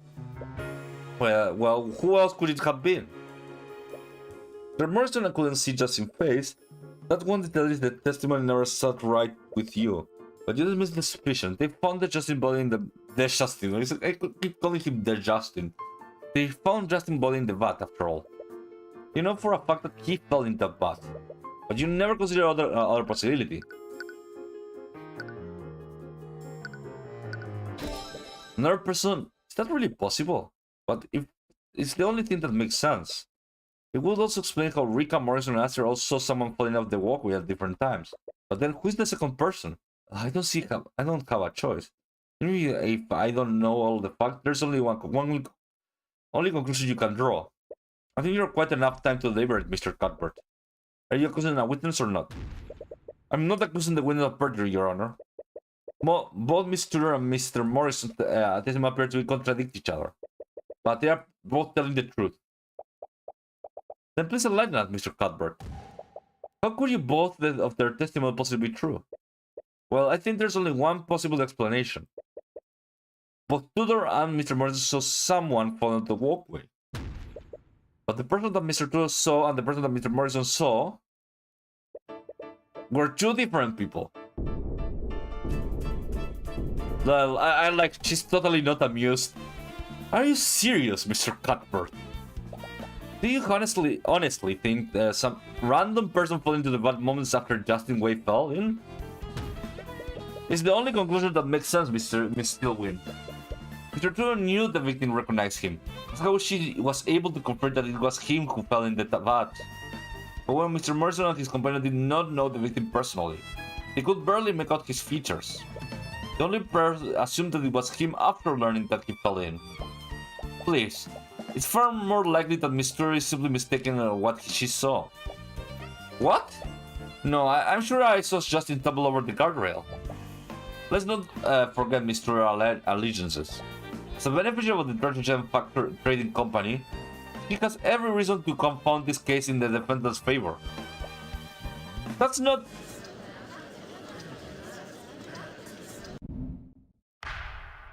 We are bickering too much. That's enough. This is a civil case, Mr. Cutberth, not some murder mystery for you to throw wild theories towards. This was clearly an accident. It looks like I don't have a choice. You're going to have to use that trump card. You have one piece of evidence that implies that it wasn't a simple accident. Actually, I fix my glasses as I say this. Are you sure about that, Your Honor? What? Justin Wayne's death was reported as an unfortunate accident. As a result, the city guard put minimal research into their investigation. More specifically, there was no reason to call in the Arcane Inquisition. What are you talking about now? Why would the Inquisition be... No, are you saying that... Unlike the Arena City Guard, I have a mage capable of casting Detect Magic. My bodyguard selected McCoy to scan the crime scene for magical traces, and she found traces of transmutation on the broken guardrail. Traces of magic were found on the crime scene, but that would make this a potential homicide, Your Honor. This is ridiculous. The accident took place within the Arcane Refinery. Those traces could also come from the purification process. We still win. These traces were found only on the guardrail that Justin broke. We didn't find them anywhere else. We couldn't be certain of what happened, but it's clear that the mage used the magic near the scenery of the accident. Foul play may have been involved. So my theory of another person falling into the vat is entirely possible. My claim is not a fault for the guardrail breaking.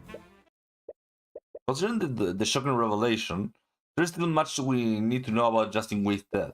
With that said, I have no choice but to suspend the trial for Von Sanctus versus Dracogen.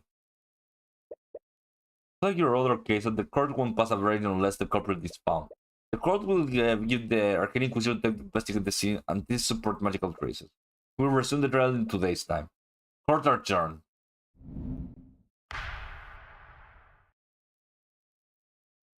Oh. Well, at least we survived the first day. But it kinda feels like we are back to square one, yeah. The Inquisition will get involved. They know the magic played a role in what happened. If you want them to dismiss the case again, you're going to have to find out exactly what happened. If that's even possible. Hey, are you okay?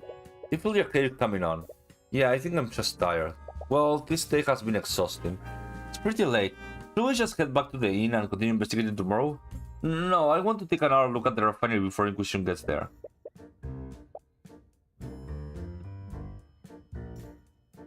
Oh, I'm fine, really. I know you're anxious about the trial, but you need to get some rest. Celeste is fine. Not you're going to work yourself. Will you stay out of my way? Then your voice came out louder than you meant it for. Fine, whatever. Do what you want. It's this dumb city. Being back here really is getting to you. There's all the more reason to go get the trial as soon as possible. The soreness in your head doesn't seem to be going away anytime soon. Perhaps she's right. You'll better off investigating the scene after some rest.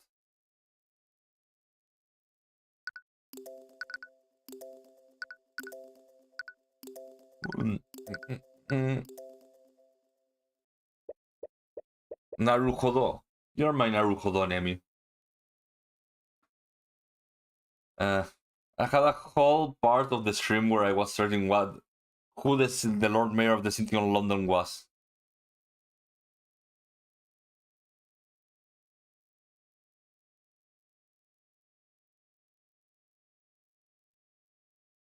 Nemi, who's husband? I don't know who husband is.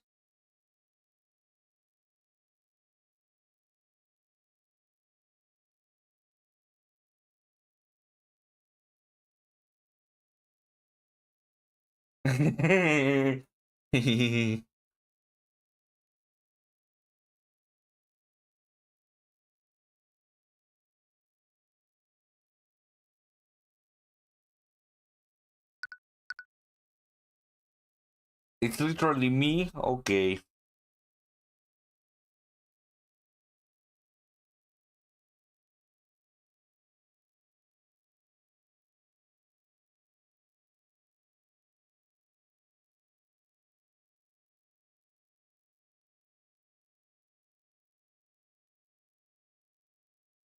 Uh, 188-ton tank versus Savram.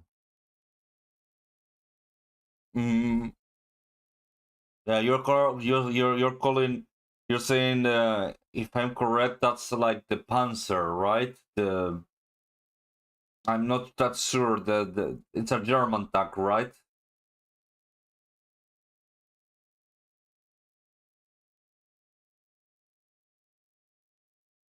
The mouse. Isn't the Panzer German? Like a Panzer? I thought it was I thought it was like German. Okay. Well. Oh, okay. Then if it's German, versus the Abrams, I would go with the Abrams for maneuverability. Although I remember what was this game? The thing about brothers, the Arms of Brothers.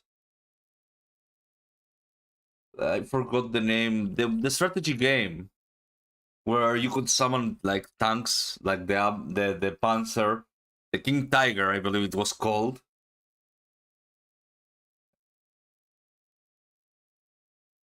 Yeah, I don't remember. Like the King Tiger, it was like like if you say that the that's a Company of Heroes, Company of Heroes. There you go.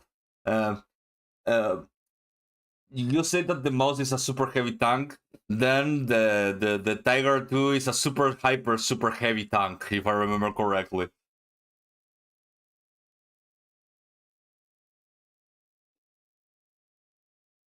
Really cute and funny tank.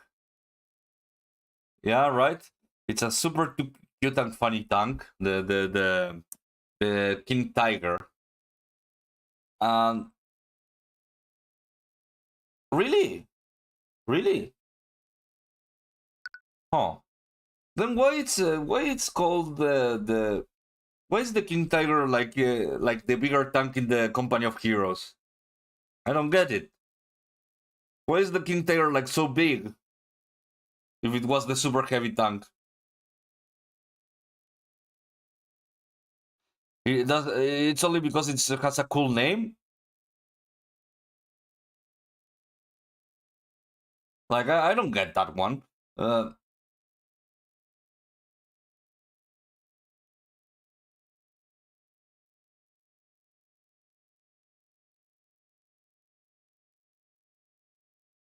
like I remember like you could only summon it with like the Panzer command like upgrading like the nuts with the Nazis, and I remember that. But why didn't you summon a mouse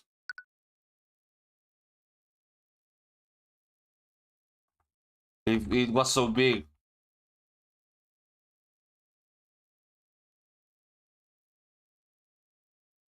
Or was the mouse so shit? Like was the mouse so shitty that it didn't even see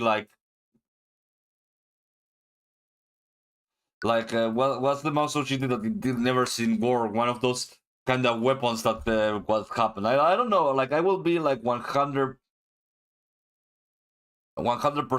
honest. I don't know that much about tanks. The only thing about I know about tanks is basically this guy that talks that's called. I sometimes like watch like sketch where the guy is the Museum of Tanks. It's really funny. I don't know if you. I recommend it. There's some sketches like a funny sketch. Let me show you. Let me show you. And uh,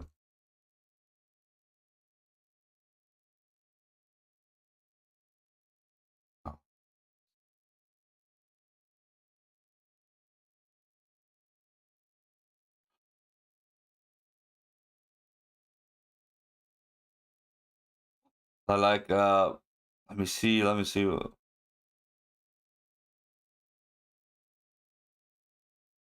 Like yeah, by a by a company by some guys called the Squire, which are like they make very funny, in my opinion, very funny content. Uh, okay, the mouse was a prototype tank. Yeah, there we go. The mouse never saw fight, or at least never saw like complete fight. That doesn't mean it's terrible, but it didn't see what it had to do. Let me see. Uh,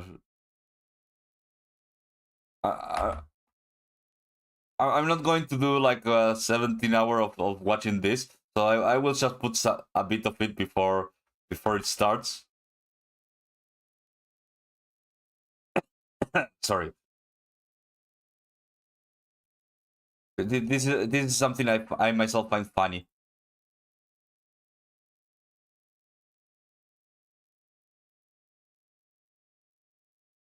It's the 1st of January 1936. The whole world stands still as the Prime Minister of the United Kingdom frantically tries to organize a sprawling Yeah, I like this while one. leaders of less complex nations sit bored. Then, without any prior warning and before Britain was ready, days suddenly passed in seconds. The Italian dictator Benito Mussolini, who had taken a toilet break because he thought he had time, was in trouble. He returned to find himself months into a war with Ethiopia he didn't remember starting. Yes. Yes, this is a... I like these sketches. It's the 20th I really find them funny. 1936. Benito Mussolini is hurriedly sending all divisions, including 180 of his newly developed light tanks, from mainland Italy through the Suez Canal, landing at the port of Massau to reinforce his... I never played Cards of Pyro. Having returned to his desk from the toilet to find his army close to encirclement, Yes. his southern units completely cut off from supplies. No, I really find this really funny. This is the guy I was talking about. 3 tanks through the mountains of Ethiopia to get to the plain and attack Addis Ababa. And in this, to their amazement and everyone else's, they're actually successful. But they use up their very precious fuel reserves. Italy has very little in the way of fuel, but they succeed. And for them, it's like revenge for the Battle of Adwa in 1896. Luckily for the Italians, No, they had to tell their air force to take off and attack the enemy, which saved them a considerable amount of fuel, but now they were airborne. The Ethiopians were about to learn a deadly lesson, but before they could raise their swords at the attacking aircraft, something shocking happens. The Ethiopians can't believe their eyes, as a neighbouring country they'd never seen before suddenly submits to Italy, creating a vast empty front line, which Mussolini's men exploit to the capital from. This causes the Ethiopian leader to leave in a fit of rage, hailing the end of the Second Italian-Ethiopian War. Everything is looking up for the dictator in this, his 40th retry at rebuilding the Roman Empire. I like that they got that guy from like Craigslist that looks like Mussolini. Molto stressful alla Joe Pesci. Mi uno scientistico, molto simplistico Lamborghini Aventador on el... Oh yeah, this guy is speaking nonsense. He's not speaking Italian. I love that. Easy piece of the shit. Perce dovre mangiare la torta. In his next move, He's just doing like gibberish that sounds Italian. towards Yugoslavia, because it's high up on his focus tree. Before long, a full invasion begins. Sadly for Yugoslavia, their requests for foreign fighter aircraft go shockingly unanswered, as the Italian planes once again make the difference. With nobody else seeming to care about that part of the world, and with the only delay to their victory being that somebody had moved Dubrovnik since they had last been there, the Italians claim a second victory. Meanwhile, in Germany, something is building, a movement is growing. What's being built is the Autobahn, and what's moving on it are cars. Adolf Hitler, a leader focused heavily on building German industry for seemingly peaceful reasons, has completed his 4-year plan. Then one day, a newspaper appears in front of him. Before he can dismiss it immediately, he reads the words he's been dreading. Italians question Austrian sovereignty.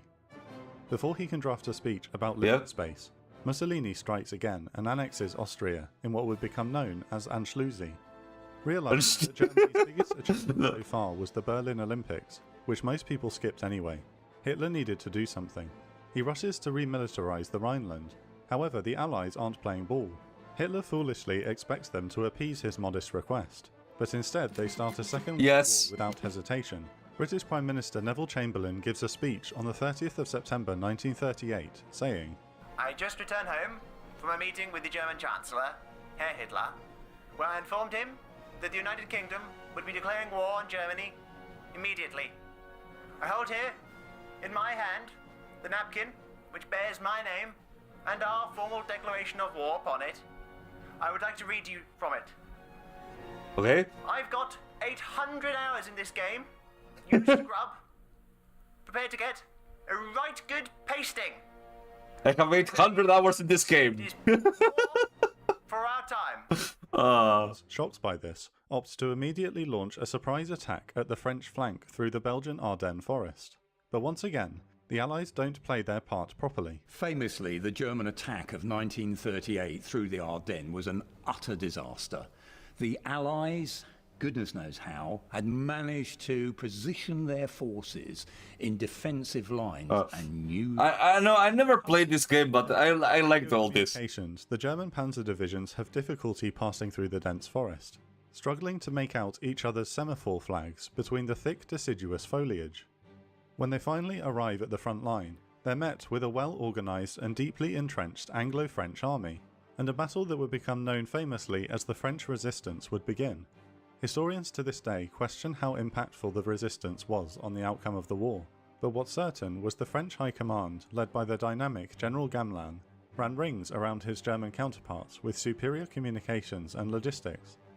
It is often thought that Heinz Guderian would have made a fantastic panzer commander if only the Wehrmacht High Command hadn't actually allocated him to a militia division where he sat in Magdeburg eating cheese. With the majority of the Allied forces embroiled in the conflict to the north, Mussolini declares war on them. The French diligently communicate to their reserves and man the Alps, expecting an attack, but none comes. What follows has become known as the Phony War, as nothing in the Italian army moves, especially after lunch. They joined this war for a different reason. They instead lunged south towards Africa. The British never managed to reinforce their troops in North Africa. There was a lot going on for them around the world with the Empire, India, the Far East. They probably just forgot about North Africa, which is a shame really, because back in Britain had come up with this fantastic new tank, the Matilda II. It was well liked by the troops because it got very comfy cushions. But that tank, known to everyone as the Queen of the Chilterns, never sees action. The Italian forces can't believe their luck. They march straight into Egypt. They're careful to stay in single file. You know, the thing about that there's like this war game, right? This war game. You know, war games. Well, there's like this World War I, I believe, world game, where one of the things, like every like exercise, what do you call it? Army. Every army has its own thing, and the Italians, different from every other, have like this like pasta morale check, where if they don't have the resource which is pasta, they basically become like unruly. I always find that funny, and every time that I think about the Italian army, I think about that. Yeah, I know that comes out of nowhere, but I remember that. Hide their numbers, but they realise there's nobody to hide from. They approach El Alamein, where they expect a large armoured battle to take place, only to discover no British tanks have been deployed, and so keep going all the way to the Suez Canal. Now the battle in North Africa, of course, has gone down in history as a famous one. The Italians advancing into Egypt actually do very well, defeating the British, and then the Germans, getting wind of this, decide they want a piece of the action. So they send the Africa Corps across the Mediterranean, but aha, the British are waiting with their submarines and sink the German fleet. Io vesto Agderi, mamma mia, al po' di scuderia ferali, e tarieri sono... I love this Italian gibberish. Bastardo Fantastica, The Godfather Part 3.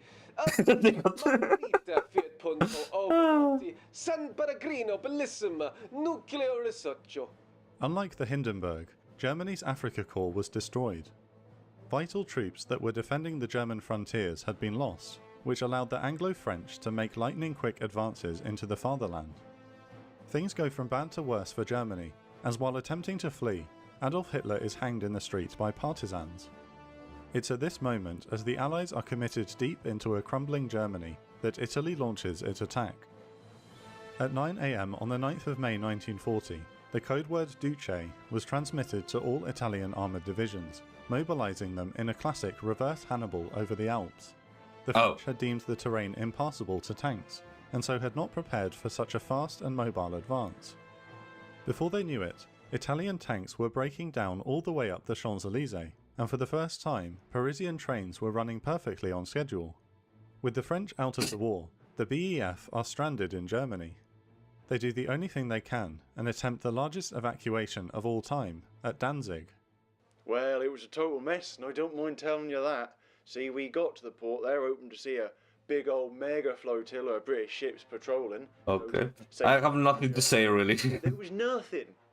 Turns out the Italians had not only taken most of Germany, but they'd made their way into Denmark too, which I reckon for some reason meant we couldn't get our ships into the Baltic Sea. Anyway, in a roundabout way, we end up getting surrounded and captured. And they take all of our guns and equipment too. If this wasn't bad enough for the British, the only part of the French forces that hadn't quit, the French Navy, was now under the control of the Italians, giving them a fleet large enough to patrol most of the Atlantic, which they do. This confused the British, as the Americans weren't even supplying Lend-Lease for the Italians to intercept. The Italian plan, however, becomes all too clear soon enough.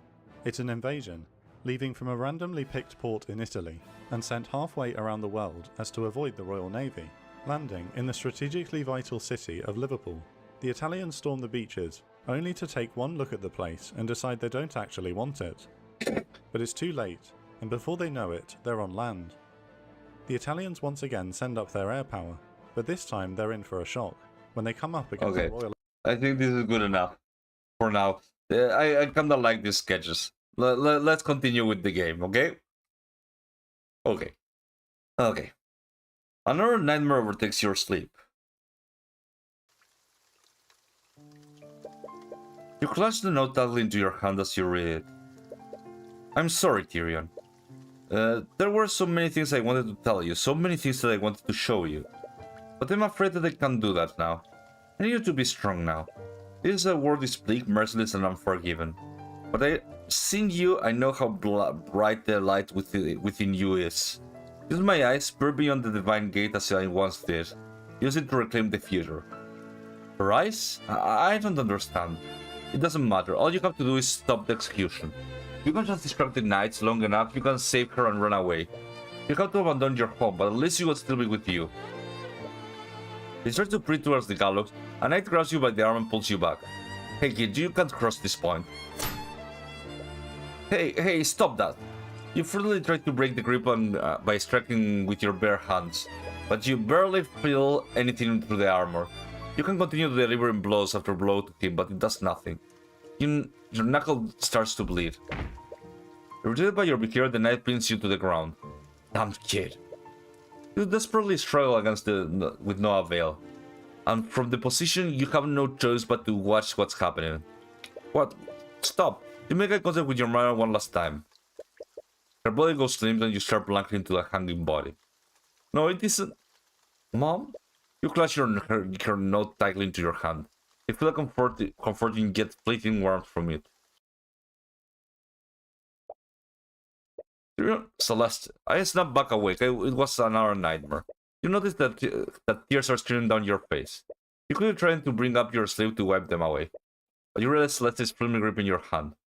Why are you... sorry. You were shot in your sleep. But you seemed to calm down a little whenever I held your hand.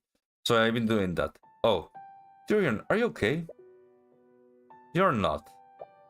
You have been acting weird since we arrived at Taurinax. It's nothing. It's not nothing. Does it have something to do with your mother? For the past 2 nights, you have been calling out for her in your sleep. Please, just tell me. Oh, I'm basically a lawyer? And there's like some background going around. Like this is basically going through the background of the main character. Who... I don't understand yet, but lost her mother because... Oh, Celeste McCoy is like the first client. And she has been basically following since the first trial. She's basically the Maya Fey of the game. No, I don't think so. I think she's just like guarding, like weird, creepily watching him while he sleeps. She's kind of like the bodyguard, so she stays awake in the night. See the occupation over there? Bodyguard. I'm your friend, aren't I? You never even realized it. You didn't have many people in your life after you left Orinox. You only had Miss Timora, and she never wanted to talk about what happened. But Celeste, she's been there since you started your career. But of course she's your friend. It's all happened a long time ago. We lived here in that old house. My mother was a merchant at mage. I don't know, she must be like drinking caffeine like all the time she can, and then sleep. And then sleep like 72 hours or something. Like, now that I think about it, she doesn't sleep. My mother was a merchant and a mage. Oh, your mother was a mage? But I guess the gift of magic skipped my generation. I could never use it. About 10 years ago, my mother's business partner was found murdered. And they found traces of magic at the crime scene. They thought that your mom did it. Miss Timora was my... Yeah, like a robot. Miss Timora was my mother's defense attorney at the trial. She did everything she could to get her acquitted, but she could never find the real culprit. They found her guilty of first-degree murder. Tried to stop the execution, but... Tyrion, I'm sorry, Celeste. What? Coming back here has brought back so many memories. I thought that I already moved on from what happened. If I could keep saving people as an attorney, then maybe I could pull all this behind me. But I'm back in Orinox, and those feelings are still so fresh in my mind. It's like I'm still the same powerless child from 10 years ago. I know that I've been talking that out on you. I'm really sorry. Don't be, I get it. I know what it's like to lose someone like that. It does, doesn't it? When my dad was murdered, you were there for me. If it weren't for you, I would still believe that he died hating me. Celeste, Let's slowly clasp your hand within hers again. It feels warm and comforting. Has this been the warmth you've been feeling in the last few nights? So, let me be here for you. You can feel yourself dozing off. You happen to have to snap yourself back awake. So sorry, the last few days have been a little tiring. It's okay, just focus on falling asleep. I'll stay with you for as long as you need me to. I'm also feeling pretty tired though. I'll just rest my eyes a bit. For the first time since you arrived in Orinox, you finally receive a good night's rest. You wake up next morning feeling well rested. You feel almost a little too rested. You feel really reluctant to leave the comfort of your bed. Celeste, are you there? Your hands feels warm. Well, apparently you were right. She has finally slept with me. And she has been doing like something very, very, very, very lewd. Look, she's like holding my hand. And it's not like a simple hand holding, she's interlacing your hands. Can I have a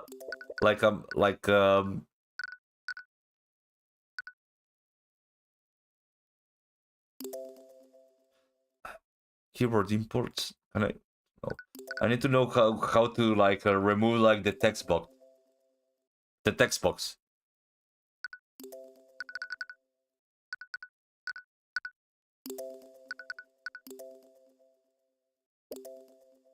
Save button.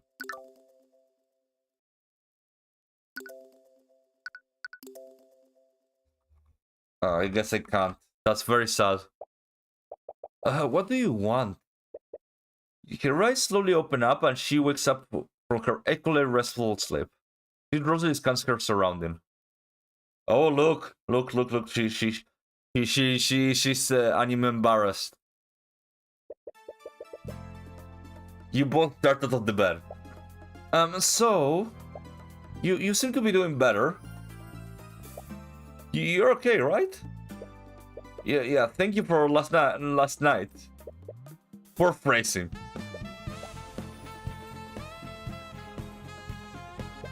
Hello? Are you there, Mr. Cutberth? What the hell? You so nearly jumps out of your body. You suddenly hear Aster's voice and it's extremely loud. You look around to see what he is, but he's nowhere to be found. Aster?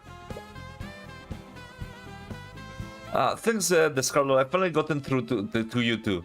Where are you? I'm using the spell to speak with you right now. I apologize for contacting you in this manner, but I was worried that something had happened to you two. Right, of course. Anyway, what do you want to do this time of the day? This time of day? Mr. Cutberth, it's 3 p.m. in the afternoon. What?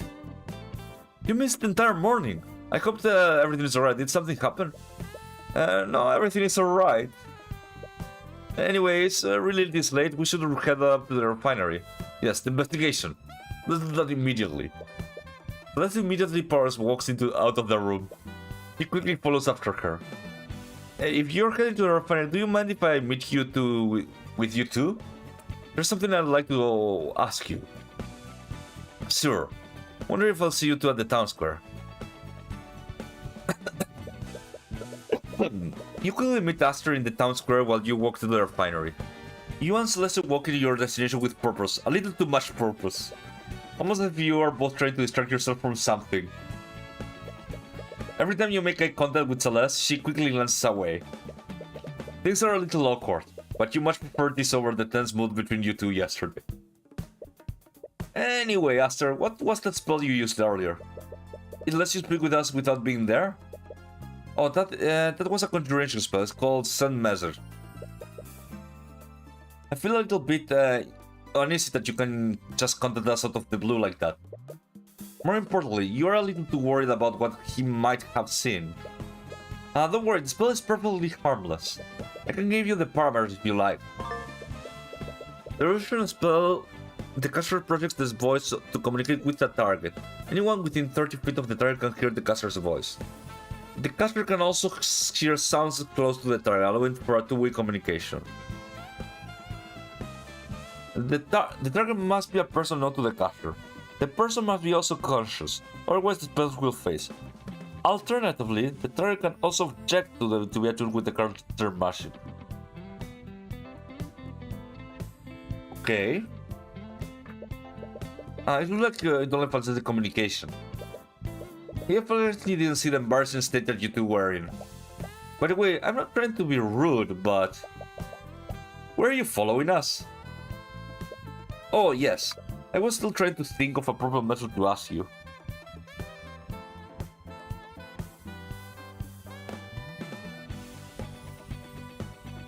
Okay, what? But you both seem to be on edge at the moment. What do you want to ask us? You already told me about the trace of transmutation in the refinery, but the areas really highlight the differences of that. I can't simply stand by if I was a witness to murder. And? Mention your investigation? Why is he afraid? You're questioning his motive for a variety of reasons. He was only other mage that was at the scene of the crime. And between him and Rika, you definitely trust Rika more. Alright, I see no reason why. Let us show you a concerned look. He subtly gestured for her to keep an eye on Aster. She nods acknowledgingly. Aster is your prime suspect right now, and he has to be aware of that. But if you keep him close to you, you might catch some dissonant thoughts through the eye. You're at the refinery and see several knights in the Inquisition are already there.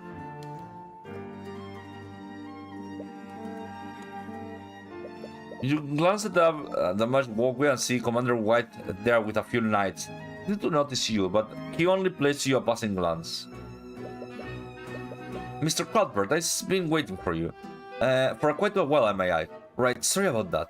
I suppose you have your reason, but you're more than prove yourself worthy of my trust. Although, Rakugan gives Aster a suspicious glance.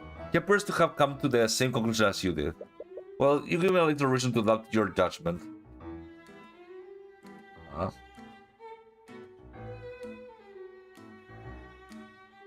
Give me a second.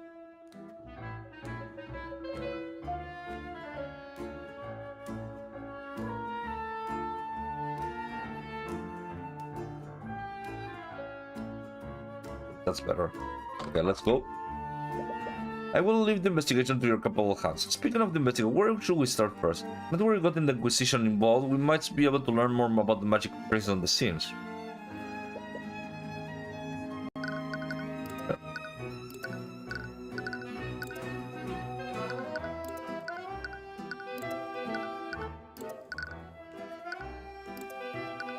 Okay, let's see. I'm quite pleased with your work during the trial. I'm glad you put my trust on you. Thank you. We're still a long way from getting your case dismissed. And showing the possibility of murder definitely made things much more complicated.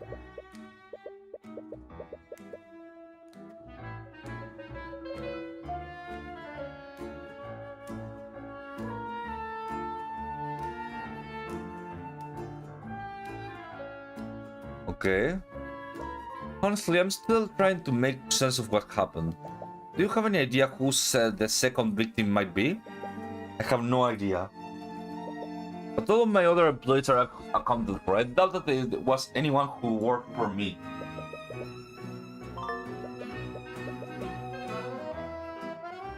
Okay, we have a note of every employee. Some that has nothing to do with this game actually. Like I was thinking about something and I wanted to check it. Give me 1 second.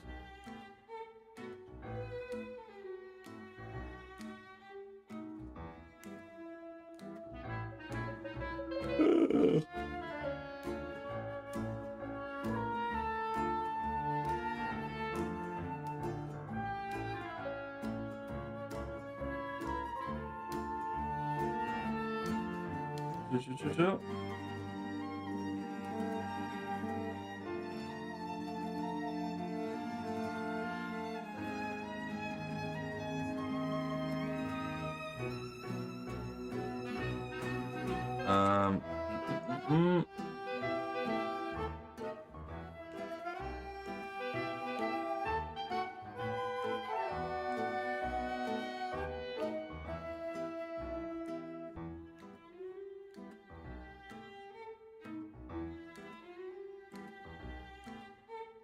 I wanted to check on that.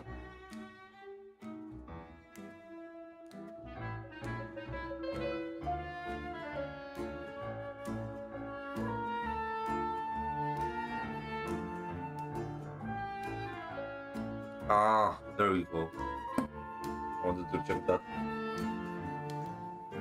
Okay, let's go. To be perfectly honest, I'm a little concerned with how many unauthorized people were there that day. That's a point. It seems strange that Justin, Rick, and Morrison were all there.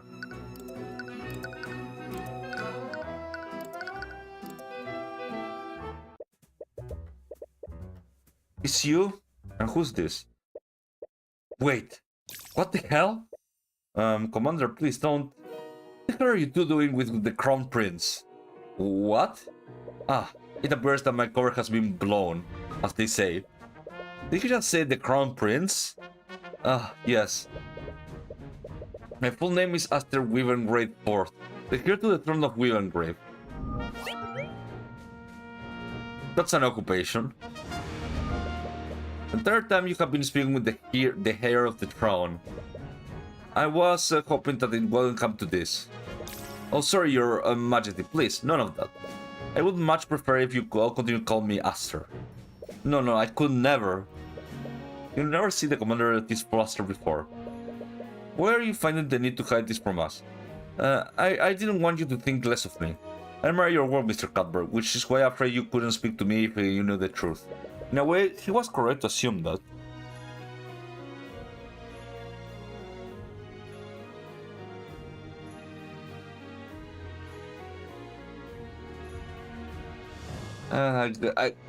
But the moment the royal family, he represents everything you and Miss Timora are fighting against. But he does look like a sincere and genuine person. At the very least, you haven't seen any incriminating thought through the eye of Horus. Yes, he could be an asshole, but we don't know yet.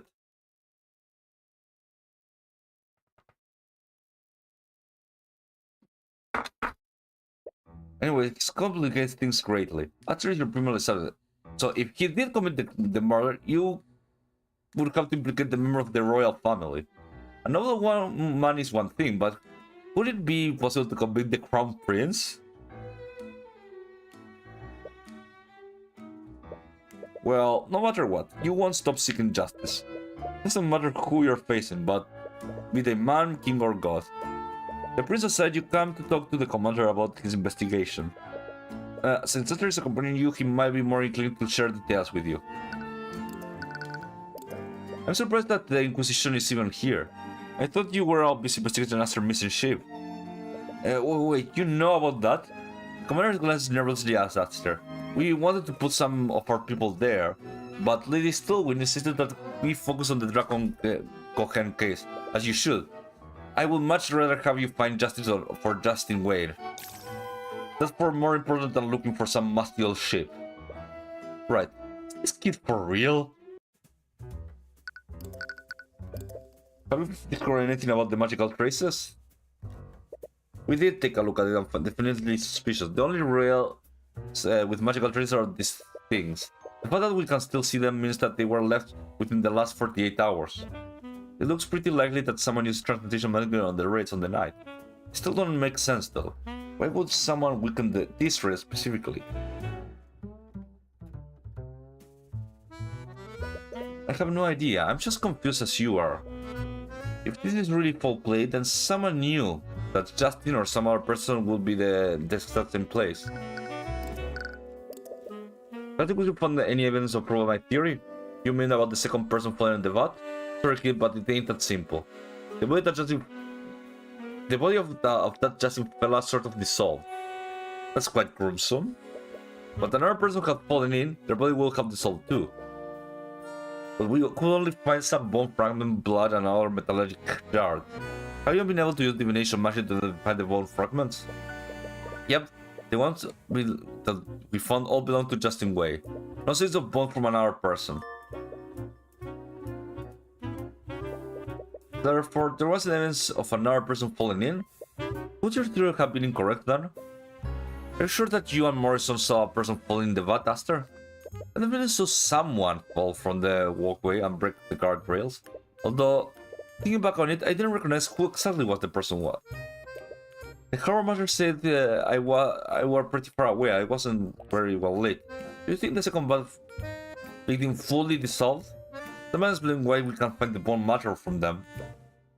No, if my theory is correct, the second victim fell in a minute after Justin fell. It would make sense if a person bodily fully dissolved before Justin's. But why can't I find any bone matter on the second person? Either way...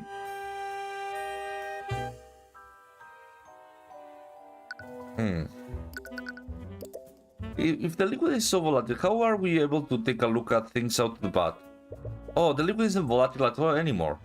When the Harbor Master and I reported what we saw, the work reported some sort of alchemical solution in the vat. Yeah, according to them, the solution neutralized the evocation magic in those chemicals. What I hear, the magical liquid in this vat is usually blue. The solution that you poured in turned it green. Yes, unfortunately it was too late. By the time they neutralized the liquid, Justin's body was already mostly dissolved. If they hadn't neutralized it quickly, probably wouldn't have found anything from the victim.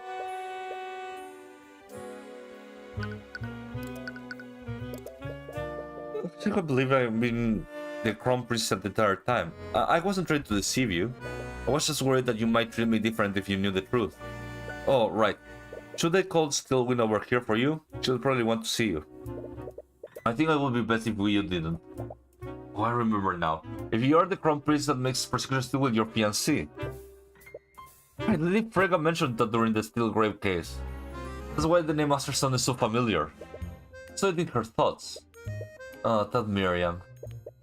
He caused me so much trouble by publicly revealing my marriage to Lady Stillwind. I had hoped to keep it a secret for much longer.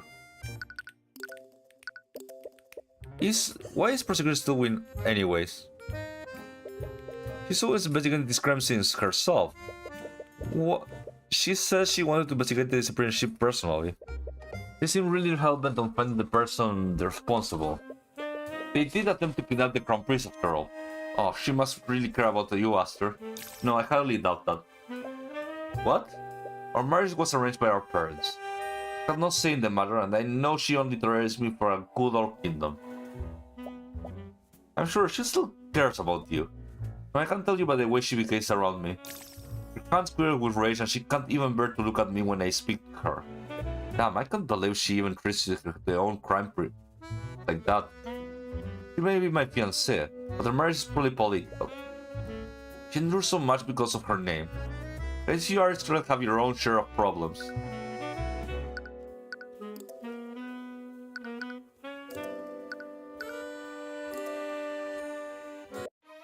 Rick, are you there? Enter Rick Cafe and find the...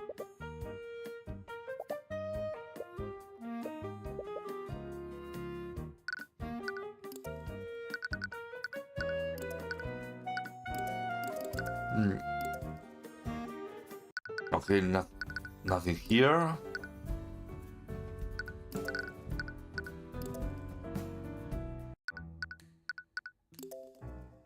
Repario Arcanum.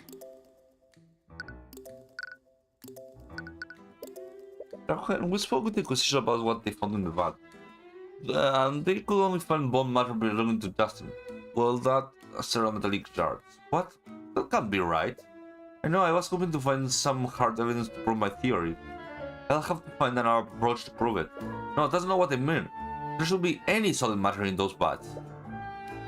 Are you talking about the metallic shards? I assumed that those were some kind of magical byproduct. No, the refining process requires that everything in that water remains liquid. Solid matter would absorb the liquid magical properties and taint the entire batch. So the metal shards weren't supposed to be there. Do you think they came from the broken piece of railing? Possibly. Well, probably want to double check with the commander to make sure. But that is definitely strange. You need to take a moment to work around all this. From what Draco said, there shouldn't have been any solid matter in those vats. Harry confirmed that the bone matter they found came from Justin's body, but that leaves another question.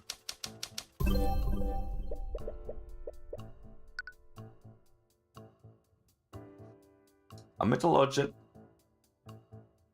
was thrown into the vat. Okay, yeah, I guess that makes sense. Whatever the object was, it probably dissolved into the shards of the ore found. That's the thing though. What should the magical liquid have done to the object? The vat liquid took a completely destroyed the object. That would have been completely destroyed. We should have found any metal shards in the first place. Right. But we didn't find them. How do you explain that? The vat liquid was neutralized shortly after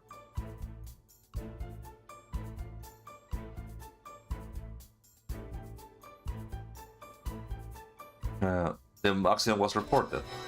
When Astor and Morrison reported the accident, the worker immediately neutralized the liquid magic.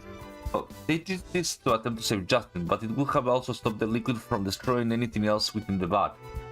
So why are we finding these metal shards? And whatever the metal object was, it was only partially destroyed. The moment it fell into the vat around the time that Justin fell into the vat. If it fell a while before the accident, it would have dissolved completely. And if it fell after the accident, it would have been dissolved at all. For a moment, whatever the object was, it's probably as large as Justin.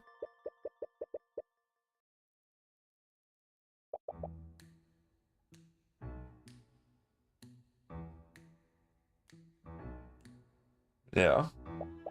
Maybe they were holding it when they fell in. I'm not sure, but definitely possible.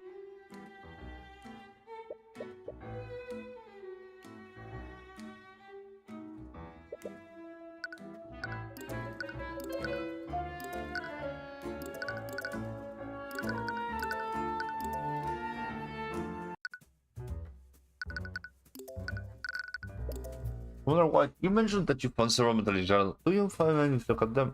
Sure, just don't get any better. Nah.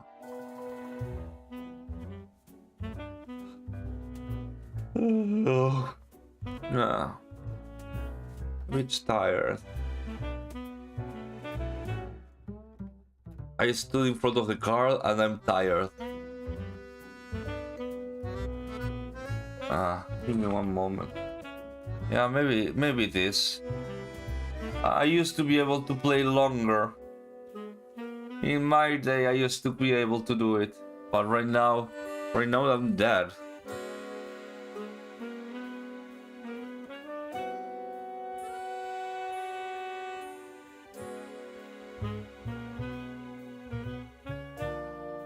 Ugh.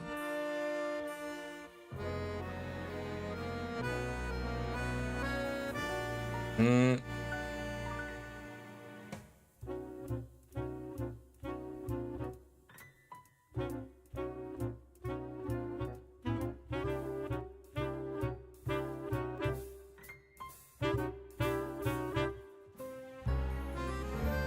Yeah, maybe it is. There's some.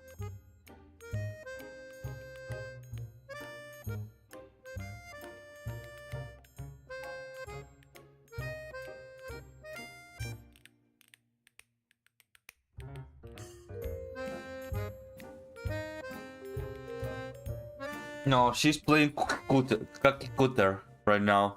Right now she's playing Cookie Clicker. There you go. Cookie Clicker.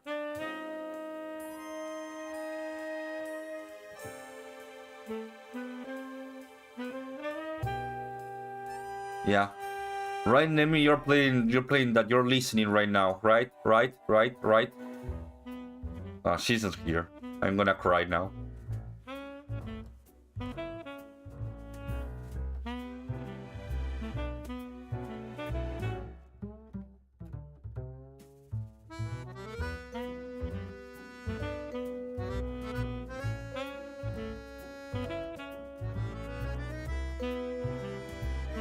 She's not here. No, I was wrong. Okay, let's continue. There's a liquid that's natural, but definitely isn't good for your skin. The commander motions to one of the Inquisition Knights. After a few moments, he brings a large barrel filled with metallic shards.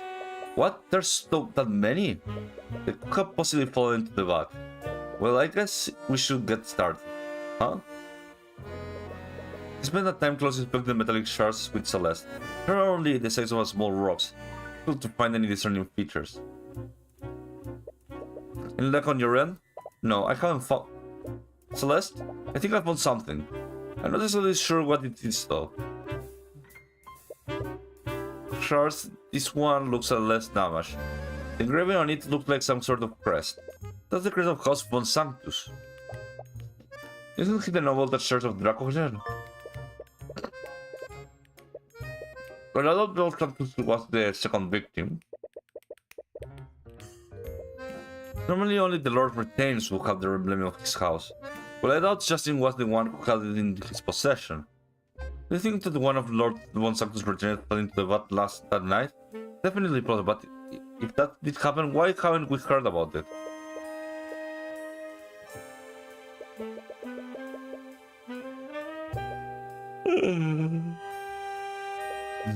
You glance at the prince. Someone of his station will have no trouble meeting with Lord Sanctus. Unless... What is it, Miss Cutberth?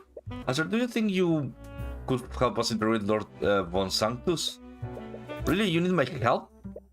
In that instance, it will be more difficult to speak to him by ourselves. But as a crown prince, it must be more interested to speak with us. Of course, I'll be happy to. You might be overplaying your hand by utilizing Aster this time. We're still worry of the prince. President Sinsky was the one of the few mages at the scenes. Will this really work though? No idea, but it's the only lead we have so far. Still bother you. Why haven't you found any bone matter on the second person?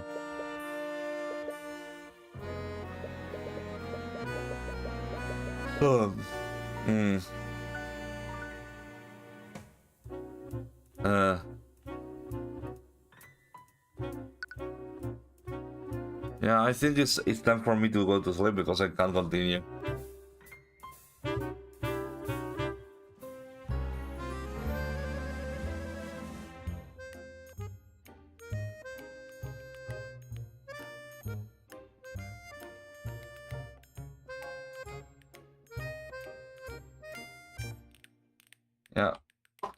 Yeah, I'm going to go to sleep. I'm gonna sleep, okay? We will continue later. We are halfway there, the case, so I did I did think. See you guys later, guys. I'm gonna go sleepy. I might stream tomorrow, but I need to finish some editing. So guys, see you later.